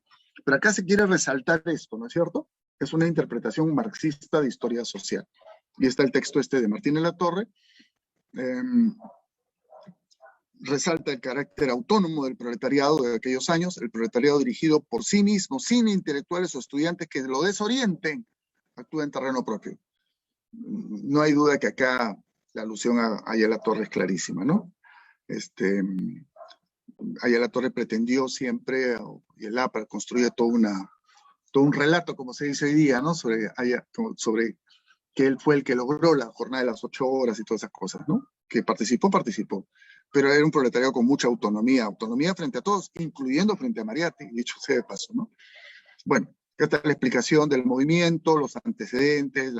Es un texto que recoge información, que busca ser riguroso, tiene algunas limitaciones, por cierto. Bueno, la principal limitación es que la estadística está extraordinariamente subdesarrollada en el Perú, pero con lo que tiene a la mano intenta construir un balance de la economía peruana. Para el que les interese, el dólar por libra peruana, ¿no? Libra peruana es 10 soles, $5, estaba entre 5 y 4.50, ¿no? O sea, digamos que 10 soles eran $5, 10 soles eran 4.5 dólares, según los casos, ¿no? 4.80 podría ser el promedio, ¿no es cierto? Ya, eso era el cambio en esos años. El dólar de ese momento, según una tabla que hay por ahí que usan en Estados Unidos, tenía un valor de compra 17 veces mayor que el que tiene el dólar hoy, ¿no? O sea, si quieren hacer cálculos más estrictos sobre el costo de vida, los salarios, las utilidades, el comercio, habría que transformar los soles en dólares y después multiplicar por 17, y ese sería más o menos el costo actual. Bueno, acá están datos de la moneda, los salarios, ¿no? Una cosa que me llamó la atención al revisar este texto y otros, es la importancia que tenía para la clase obrera incipiente, bueno, incipiente el número, pero muy cohesionada, limeña, el tema del alquiler. Y es cierto, pues, o sea, es una ciudad en la cual los pobres viven hacinados en callejones, en solares, que son propiedades de los dueños de la ciudad. No hay la idea de los barrios obreros, o peor aún, de los pueblos jóvenes, o más aún de los pueblos jóvenes. La idea de los barrios obreros es posterior a estos años, comienza en la década del 30, y ya después eso desborda, y vienen todas las invasiones y todo, y el terreno propio y la casa propia, ¿no?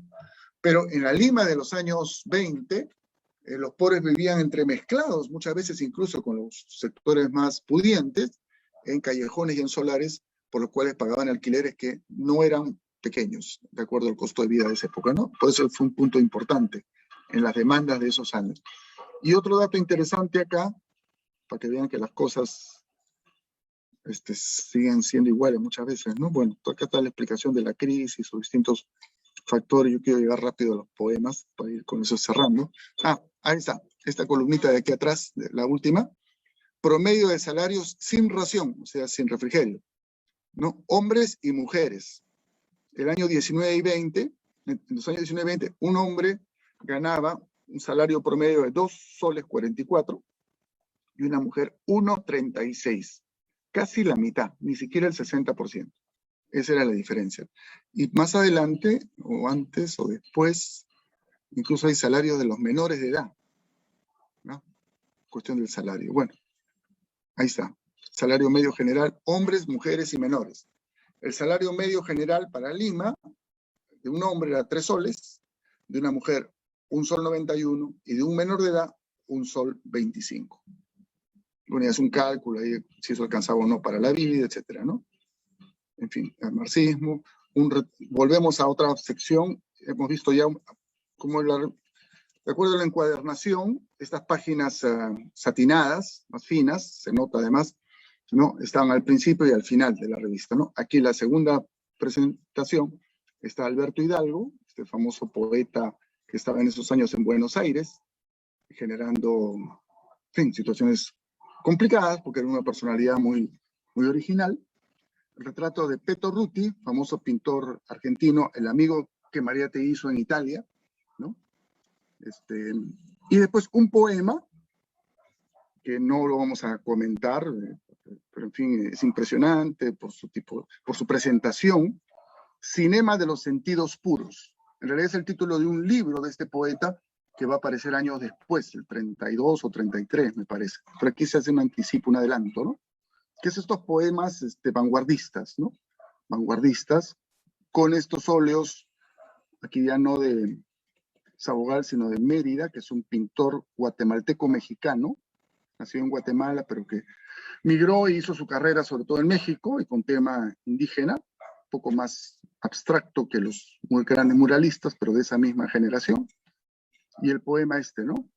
En fin, que como digo, merecería también su otra imagen de Vescovi.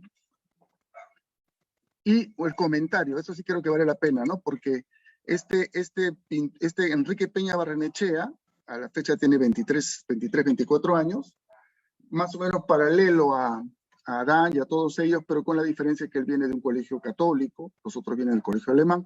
Este había ganado un premio literario el año 24-25, con un poemario más bien de corte tradicional, intimista, medio romántico, modernista, para usar el término propio de la literatura.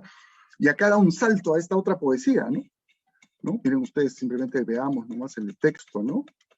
Y lean usted: en el invierno triste, alegre triste, pañuelos del barco hacia y la sombrilla dando vueltas, allá tus cejas y 2 países. O sea, un poema totalmente vanguardista. Entonces, el comentario que le hace José Vara Llanos, que es un poeta también huancaíno, si no me equivoco, es bien interesante, porque dice, Enrique Peña Barrenechea, el del Aroma de la Sombra, ese es el título del poemario que ganó el concurso, ese ha muerto, dice Barayan, ha muerto. Es otro el que con una canción que se le hace sonrisa en la boca nos llega con un libro delicado, Cinema de los Sentidos Puros. Y conocer su contenido. Poesía a raptos, balbuceos divinos, yemas de color, luces de emoción, cinematismo lírico zigzagueante de humanidad, subconsciencia de lo bello. Y líbrenos de clasificarlo por ser del instante el Señor. Nosotros decimos que ha muerto el poeta de ayer, pero los estancados lo estarán enjuiciando. Más abra bien los ojos, burgués, y calle. He aquí que amaneció hoy el poeta. ¿Ya? Pues para allá, nuestro vanguardista saluda a este nuevo poeta, a este nuevo Peña Barrenechea. Y a continuación viene una secuencia de poemas de Martín Adán, pues, ¿no? Martín Adán, que pasa a ser a partir de estos números, si no el primero, el segundo de los poetas favoritos de la revista y particularmente favoritos de José Carlos Mariátegui, ¿no? Vamos a ver si... Sí. Sí, lo curioso lo original de estos poemas de Martín Adán es que a diferencia de los poemas, del poema de Peña Barrenechea, estos son sonetos, ¿no? Sonetos, o sea, los poemas, esta estructura tradicional de la poesía occidental, que entiendo comienza, creo que con Petrarca y compañía en el Renacimiento italiano, pasa a España, y la cantidad de sonetos pues famosísimos, ¿no? De Lope, de Quevedo, etcétera, ¿no? Y después ya el siglo XIX. Entonces, el soneto es una de las formas más tradicionales de hacer poesía, ¿no? Y bueno, Martín Adán le lleva a Mariátegui sonetos, y Mariátegui publica los sonetos. Pero si uno lee los sonetos de Martín Adán, descubrirá por qué, a continuación de los sonetos, José Carlos escribe una nota que se titula El antisoneto. El antisoneto. Ahora sí podemos creer en la disfunción definitiva, evidente e irrevocable del soneto. Dice, mientras el vanguardismo se contentó con declarar la abolición del soneto en poemas cubistas, dadaístas o expresionistas, como el que hemos visto más líneas arriba, ¿no? El poema de Peña Barrenechea sería parte de eso. Esta jornada de la nueva poesía no estaba aún totalmente vencida. No se había llegado todavía sino al derrocamiento del soneto. Faltaba su ejecución. ¿Ya? Había que ejecutar el soneto, no simplemente tenerlo preso, derrocarlo. Más aún, José Carlos descubre que los poetas estos nuevos, fatigados ya del jacobinismo, del verso libre, empezaban a manifestar a ratos una tímida nostalgia de su autoridad, la autoridad clásica y latina del soneto.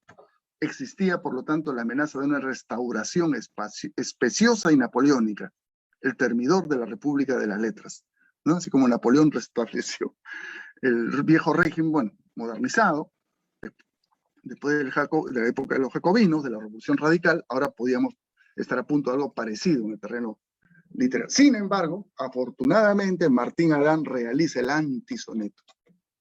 Lo realiza quizás a pesar suyo, movido por su gusto católico y su don tomista de reconciliar el dogma nuevo con el orden clásico. Una idea muy mariateguista esta, muy mariateguista. El orden nuevo y el dogma nuevo con el orden clásico. El revolucionario es un ordenador, dice Mariátegui en otro lugar. Martín Adán es revolucionario porque es ordenador, porque lo nuevo lo ordena, porque reconcilia esta novedad poética con esta forma clásica que es el soneto. Un capcioso propósito reaccionario, o sea, en realidad Martín Adán quería ser reaccionario, lo conduce a un resultado revolucionario.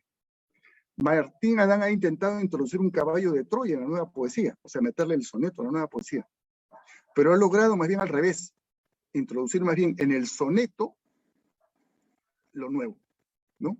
Y ha hecho algo como el Ulises, no el de Joyce, o sea, la novela, sino el de Homero, o sea, el Ulises del caballo de Troya, ¿no es cierto?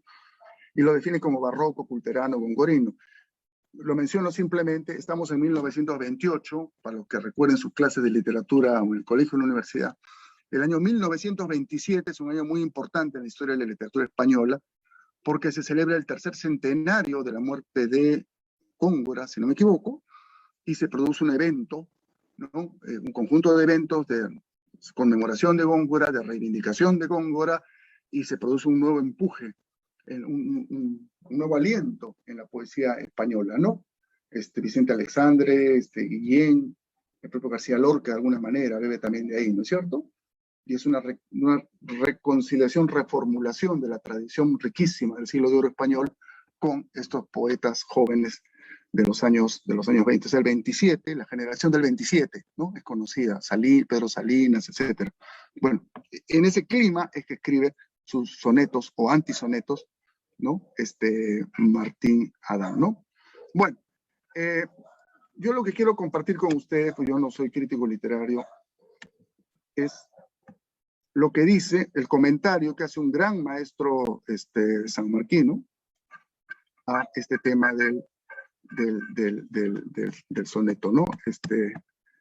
Nuestro, no me acuerdo ahora el nombre exactamente, fue un colaborador del Caballo Rojo, un gran maestro sanmarquino, ¿no? Que escribió lo siguiente. Él va a comentar exclusivamente el último de los 6 sonetos de Martín Adán. Vamos a leer, son apenas una página, juntos este comentario, ¿no? Esta inquietud, dice, se advierte claramente detrás de los alejandrinos, es un tipo de verso, este es un soneto alejandrino, de urbanismo, el último soneto de los 6 que publicó Amauta en 1928. Entonces leemos rápido, sin pretender entenderlo, digamos así, literalmente, pero que nos suene, porque nos va a sonar como soneto, ¿no es cierto? Extramuros, meaban tufillos de ganado, el sol viudo fregábase la marmita de cobre, y un ficus malarioso, paupérrimo baldado, ingería la purga de un regato salobre. Ketty, sus ojos agros ya se han urbanizado. Ketty, yanquis elevan hierro y cemento sobre sus pupilas palustres, postrero parvo prado de la corbata verde de algún amigo pobre. En seda vegetal, salvo el color extenso, que ingenieros albinos, mascando chicle, Atenso, Cordelli y Teodolito, van hurtando a mi pena. Viento agudo mondaba la tarde que era una, manzana madurísima y el plato de la luna colmábase de tiras de cáscara morena. Suena como soneto, aun cuando ciertamente la sintaxis del mismo es sumamente enredada, ¿no es cierto? ¿Qué dice Bendezú, el maestro Bendezú, sobre este poema, ¿no? Urbanismo es la palabra mágica de una civilización industrial traída de lejos, que talaba árboles y secaba prados para cubrirlos de cemento y asfalto. El paisaje urbano, en la linde de lo que había sido el huerto de la poesía tradicional, incluyendo el modernismo, bosque bastante poético por paradisíaco y eglógico, es visto por el joven poeta a través de imágenes deliberadamente chocantes y hasta grotescas, como extramuros malolientes. En ese paisaje urbano, el sol es viudo y cocinero. Un árbol normalmente frondoso y verde como el ficus aparece enfermo de malaria, pobre e inválido, bebiendo agua salobre como purgante. Martín Adán en esa época tenía el espíritu burlón y escribió una poesía con nombres propios. La enriqueta del poema también ha sucumbido a la fibra urbanística y extranjerizante. En la metáfora expresionista del joven poeta, el único verde que queda es la corbata de un amigo pobre, y los campos han sido transformados en seda vegetal, refugiándose artificial e irónicamente de la furia urbanizadora de ingenieros en un paisaje humano bastante subjetivo. El soneto se cierra con imágenes frutales insólitas, un tanto espectaculares, quizá, con un toque lúdico, como si el poeta quisiera distraernos del hurto que sufre con pena naturista y romántica. Los sonetos de Amauta, más que antisonetos, fueron un intento bastante precoz de arribar a las orillas de una antipoesía vanguardista. Bien, entonces, no vamos a detenernos más ahí. La idea, ¿no?, coincide, si bien no comparte del todo la idea del antisoneto, Bendezú, ¿no?, nos da la clave, ¿no? Lo que ha hecho Martín Adán es meter una sensibilidad vanguardista, esta poesía que, justamente, fíjense usted lo que decía el otro, ¿no? Esta poesía a raptos, balbuceos divinos, yemas de color, luces de emoción, cinematismo, sobre todo esta idea cinematográfica de imagen, esa poesía la mete en la forma clásica, la pone con ritmo y con rima, ¿no es cierto? Con esa rima, ¿no?, lucero todavía, pero celestía, qué sé yo. Y eso es la labor revolucionaria de Martín Adán en la poesía. Entonces, cuando dijimos al comenzar este ciclo, año de definiciones, ¿no? Yo lo hacía con la intención de llamar la atención de que no solo es la definición política del carácter socialista del proyecto político, cultural en general, sino también otras definiciones. Y una muy importante tiene que ver con la definición de qué es vanguardia cultural y qué no es vanguardia cultural. Qué es vanguardismo auténtico en literatura, en las artes plásticas, y qué es simplemente moda, guachafería o decadencia, ¿no? Y eso va a aparecer luego en otro texto que espero veamos rapidito en unos minutos. Y José Carlos está diciendo desde hace varios números que vanguardia es esto, es Martín Adán. Vanguardia literaria, es Martín Adán. Es La Casa de Cartón, es el disparate puro. En el número 14 o 15 está el elogio al disparate puro, ¿no? Otro poemita poemas de Martín Adán, a los cuales José Carlos se entusiasma y le hace una nota, ¿no? Elogio del disparate puro, diciendo que Martín Adán está ejerciendo ahí una de las tres formas vigentes de la poesía moderna contemporánea. Una de ellas el disparate. Acá está diciendo, Martín Adán hace la revolución, le mete el caballo de Troya a la literatura, ¿no? Al meter el disparate puro, esta poesía cinematográfica, de explosiones, digamos así, de imágenes sucesivas, en esta forma tan tradicional como es el soneto. Otro poema que no vamos a comentar, de un poeta dominicano, pero que tenía estuvo en Argentina, ¿no? Creador de la poesía matemática, al que le interese la poesía matemática puede verlo. Y un texto muy interesante, muy actual, ¿no? De Manuel Seoane, el cachorro Seoane, el segundo del APRA durante toda su historia, ¿no es cierto? Un aprista de raíz y de fronda, ¿ya? Contra los sufragistas, en lenguaje contemporáneo, contra los electoreros, ¿ya? En el cual él contrapone, cada uno podrá ver si esa contraposición es legítima o no, es vigente o no, contrapone la transformación del sistema socioeconómico con el régimen político, ¿no? Interesa una transformación en el sistema social y económico del país, regido por normas científicas de justicia distributiva. No se debe equivocar el objetivo de la lucha, procurando una inútil reivindicación de fórmulas políticas que son nada más que medios y no fines. Hay que ir más allá del sufragio, del voto y de las instituciones democráticas, ¿no? La realidad indica que el acto psíquico de votar es un resultado complejo de factores que ejercen coerción subconsciente, la educación, la tradición, la ignorancia, la propaganda. Reducen una mera ilusión la supuesta libertad consciente del votante. Cita de Mann, el que ha sido criticado en el artículo inicial por José Carlos. De Mann, en su discutible Más allá del marxismo, dice certeramente: no es posible gobernar como en las asambleas griegas o germanas. Buscando la soberanía parlamentaria nos hemos encontrado con la soberanía de los partidos y queriendo entregar el poder a la opinión pública, lo hemos puesto en manos de los propietarios de los periódicos. ¿Mm? Ya. Y en fin, y entonces es todo un alegato contra el voto, contra las elecciones, ¿no? Y dan apuesta por la transformación política por otras vías, sin que quede muy claro cuáles son esas vías, pero en todo caso termina con esto, ¿no? Hablar de una transformación peruana a base del voto es risible. Nuestro analfabetismo, por si desapareciese la acción interesada de la clase dominante, es sencillamente trágico. Nuestra fórmula tiene que ser otra, debe interesarnos el fin y no el medio, o sea, la adaptación del régimen social a la justicia. Cuando la sociedad haya cambiado, se podrá invertir el embudo burgués, ¿no? Agosto del 28, Buenos Aires. Manuel Seoane. Un texto que no tiene firma, sospecho que es un texto tomado de algún boletín de la Internacional Comunista o de la Internacional Sindical, sobre la racionalización capitalista del trabajo, jornada de 7 horas, en fin, ¿no? Una antología revolucionaria, poema rojo de Blanca Luz Brum, que estaba en Buenos Aires, junto con quien era en ese momento su esposo, César Miró, que también tiene el tercer poema, y un poema de Julián Petrovic, que es el seudónimo de uno de los 3 hermanos, ¿cómo se llaman los hermanos? Bolaños Díaz, que son según algunos huancaínos, según otros huancavelicanos, ¿no? Parece que más bien eran huancavelicanos. El mayor de ellos fue pareja de, y padre de la hija de Magda Portal, pero se separaron, y el segundo acompañó a Magda siendo pareja en el exilio en México, ¿no? Los tres terminaron en el APRA.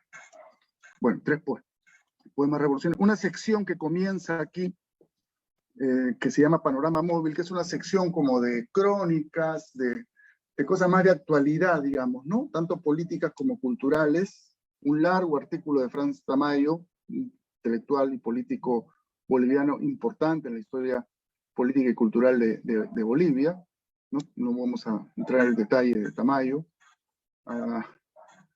que es un debate sobre lo autóctono y lo europeo, muy erudito. Y entonces, volviendo al tema de la poesía y el zanjamiento, la definición sobre lo que es vanguardismo y lo que es decadencia, en el número anterior de Amauta, y lo comentamos, lo hizo notar Ricardo Portocarrero, hay un poema vanguardista, supuestamente, vanguardista de hecho, ¿no? Pero fuertemente discutido y criticado en ese número, que se llama Oda al bidet. El bidet es este artefacto del baño que ya no se usa mucho, ¿no? Que para la higiene íntima de las personas, sobre todo de las mujeres, ¿no? Oda al bidet, es un poema al bidet, ¿no? Entonces, bueno, generó, pues, ¿no? Ese había sido publicado en una revista cubana que tenía el nombre del año, 1926, 1927, 1928. Y esta revista se sintió aludida por el comentario crítico de Amauta, ¿no? Entonces, José Carlos le responde diciendo que no era su intención criticar a la revista, sino criticar, llevar a la discusión de hasta dónde llega el vanguardismo y hasta dónde la vanguardia, hay una diferencia entre vanguardismo y decadentismo y decadencia, ¿no? Y entre otras cosas, ratifica lo que se ha dicho antes, ¿no? Amauta, no obstante su reivindicación de lo autóctono, está exenta de todo vulgar antiespañolismo. La España de Unamuno tiene nuestra más encendida devoción. Estamos contra la España de Alfonso XIII, de Primo de Rivera, Martínez Anido y de sus clientelas políticas e intelectuales. De hecho, en los números anteriores de Amauta, varias veces hemos encontrado artículos sobre España, incluyendo varios de Unamuno, ¿no? Zanjando claramente con todos estos tacaterva de reaccionarios, ¿no? Bien, un artículo, un comentario delicioso sobre una revista que había sacado un grupo de estudiantes o profesores de la Universidad Católica, muy conservadores y muy mediocres, ¿no? Muy mediocres. Y lo que Mariátegui les critica es sobre todo la mediocridad, ¿no? Dice, quisiéramos que una de las consecuencias de nuestra acción doctrinal, la de Amauta, fuese el surgimiento de un frente de intelectuales conservadores, enérgico, ilustrado, beligerante, inteligente. Una lucha esforzada y seriamente conducida entre revolucionarios y conservadores verdaderos sería fecunda para el pensamiento y la vida de este país enfermo de mediocridad, oportunismo e indecisión. A los escritores católicos de estudios, así se llamaba la revista de la Universidad Católica, no les reprochamos el que sean católicos, sino el que sean tampoco católicos y tampoco escritores. No lamentamos en ellos la doctrina, sino la calidad, ¿no? Bueno, el socialismo se merece mejores críticos, ¿no? Y más aún hace un comentario bien sutil, que conocía, tenía varios amigos de curas, ¿no? Hay un dominico, sobre todo, que no hemos estudiado suficientemente, ¿no? Que estuvo muy cerca. Yo conocía los matices del catolicismo oficial, había estado en Italia, además, o sea, famosa la foto de él esperando la elección del Papa Pío XI, si no me equivoco, ¿no? Entonces, él conoce, ¿no? Dice, ya sabemos que los escritores de estudios son reaccionarios antes que católicos. Más coherente nos parece, en verdad, a pesar de todo, el catolicismo social de los ex-novecentistas. Acá se está refiriendo a Víctor Andrés Belaúnde, ¿no? Más reaccionarios que católicos. Se podría aplicar, creo yo, eso bastante bien a varios de nuestros opinólogos derechistas, ultras, en el Perú de hoy.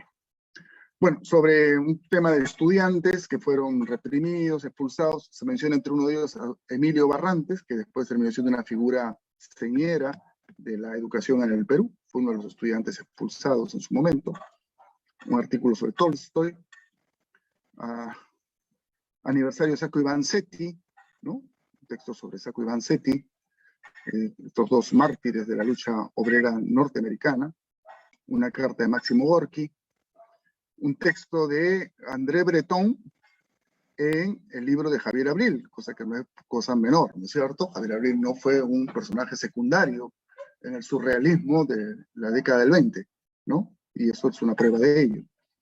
Un largo discurso sobre la cultura artística del proletariado, otro tema que también está en discusión, otro de los temas sobre los cuales se va a ir zanjando en estos números, qué cosa es una cultura proletaria y qué no es una cultura proletaria, la diferencia entre cultura proletaria y populismo, muy claro eso en los años venideros, o sea, 28 y 29, o sea, son varios los zanjamientos, ¿no? El político, socialismo versus nacionalismo pequeño burgués, vanguardia frente a decadentismo, ¿no?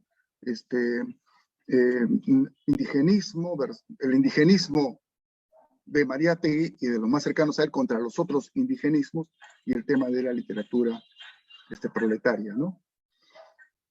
Bien, este es un texto largo, no hay mucho, es una conferencia dada, si no me equivoco, en la Universidad Popular. Libros y revistas, comentarios a los libros. Uno de los comentaristas es Estuardo Núñez, un jovencísimo colaborador de Amauta. Javier Abril, que estaba en ese momento en el Perú de retorno.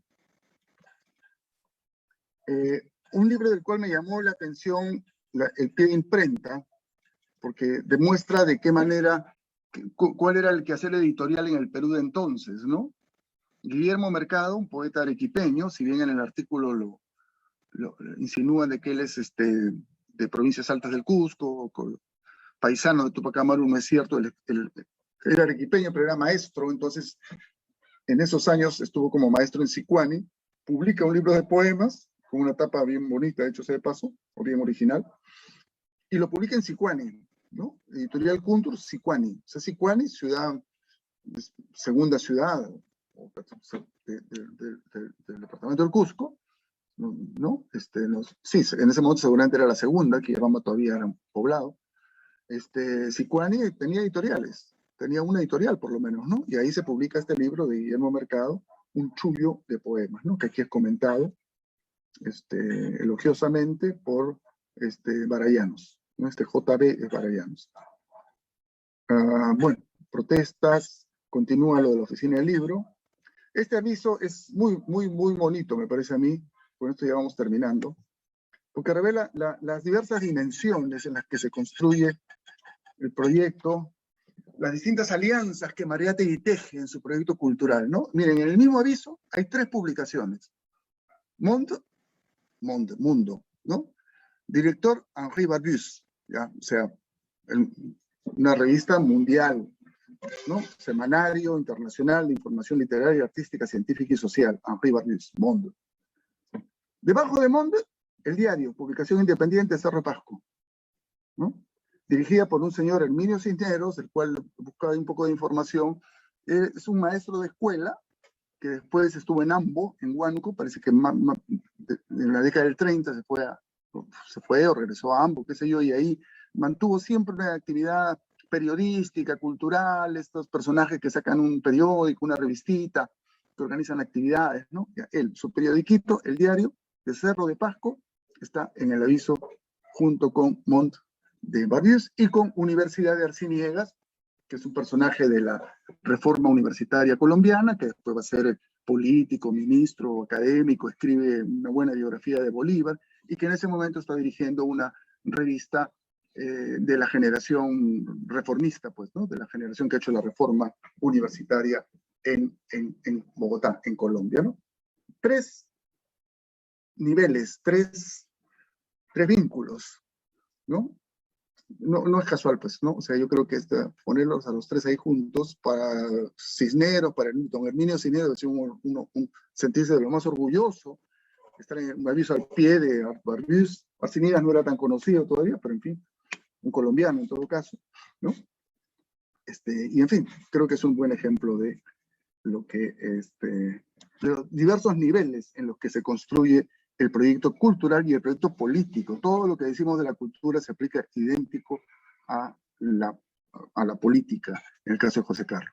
Por último, su lista de sus anunciantes: Luciano Castillo, abogado; Carlos Roe, médico, ¿no? Alfaro, médico; Valega, médico; Pejo, Alzamora, médico; Cochea, Calle, otro abogado importante, Rebagliati, Edgardo Rebagliati, abogado, Merino, Loli, Córdoba, otro aviso de librería imprenta, un semanario de educación del Callao. Me gustaría averiguar un poco más en qué consistía, ¿no?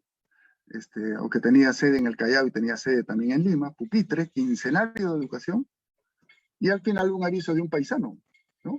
Por ahí encontré la información, no la he actualizado. Esta es una empresa próspera y que estaba creciendo con sede en Huacho, ¿no? De manteca, Daisy, ¿no? Por ahí está el nombre del propietario, este señor, Compañía Industrial Limitada de Huacho, ¿no? Paisano porque, en fin, la familia Mariátegui había pues, vivido, después de haber nacido él en Moquegua y todo el itinerario complejo que tuvo, su niñez la pasa ahí en Huacho, ¿no? Y entonces hay seguramente relaciones entre el hermano o el tío, ¿no? También en la tarde, hablando con Rafael Tepe, me hizo notar la importancia que tiene el tío, el señor Lachira, en el proyecto empresarial de José Carlos, ¿no? Pero en fin, conseguir estos avisos no era fácil seguramente y era decisivo para garantizar que esta extraordinaria revista continuase saliendo. Bueno, hasta ahí llegamos entonces con este número 17. Simplemente espero no haberlos aburrido y más bien haberlos motivado. En nuestra próxima semana vamos a tener varios invitados, como en las ocasiones anteriores, para cerrar nuestra visita de esta segunda decena de ediciones de Amauta. Nos queda por ver, ojear, comentar los números 18, 19 y 20. Pero lo que he querido, en todo caso, es presentarles a ustedes, revisar, releer con ustedes. Yo estoy seguro que la mayoría de ustedes lo han leído antes, pero es un texto que uno lo puede releer decenas de veces y siempre va a descubrirle nuevas dimensiones, nuevas conexiones. Este extraordinario texto de apenas 2 páginas y media, Aniversario y Balance, ¿no? Que es un balance más bien ideológico, político, cultural, espiritual incluso, de José Carlos, filosófico, ¿no? De José Carlos, pero a su vez las otros componentes, ¿no? de este número, ¿no?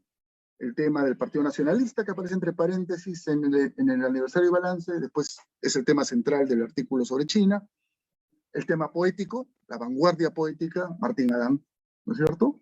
Y Peña, por supuesto, también, pero Martín Adán, y esta estrategia entrista de Martín Adán en la poesía tradicional y el retorno, etc. El zanjamiento de vanguardismo y decadentismo, ¿no? La introducción del tema afroperuano en la literatura, ¿no? Matalaché en este número, y en fin, y las otras cosas de las cuales hemos estado hablando, ¿no? Hasta aquí llegaríamos por el día de hoy. Les agradezco a todas y todos su participación. Siempre estamos atentos a cualquier comentario. Si no podemos abrir un espacio de conversación, porque el tiempo no nos alcanza, podemos hacerlo a través de las redes, enviándonos algún comentario. Y los invitamos a esta cuarta y última sesión de este ciclo, el próximo martes, a la misma hora y por el mismo canal, en el cual conversaremos sobre los números 18, 19 y 20 de la revista Amauta. Sin más por ahora, entonces, muy buenas noches y muchas gracias. Y por favor, aprovechen los recursos del archivo y revisen ustedes mismos la revista, ¿no? Creo que es el resultado más importante de este ciclo. Quisiéramos que sea ese, ¿no? Que ustedes tengan un trato directo con la obra de nuestro genial Amauta. Gracias.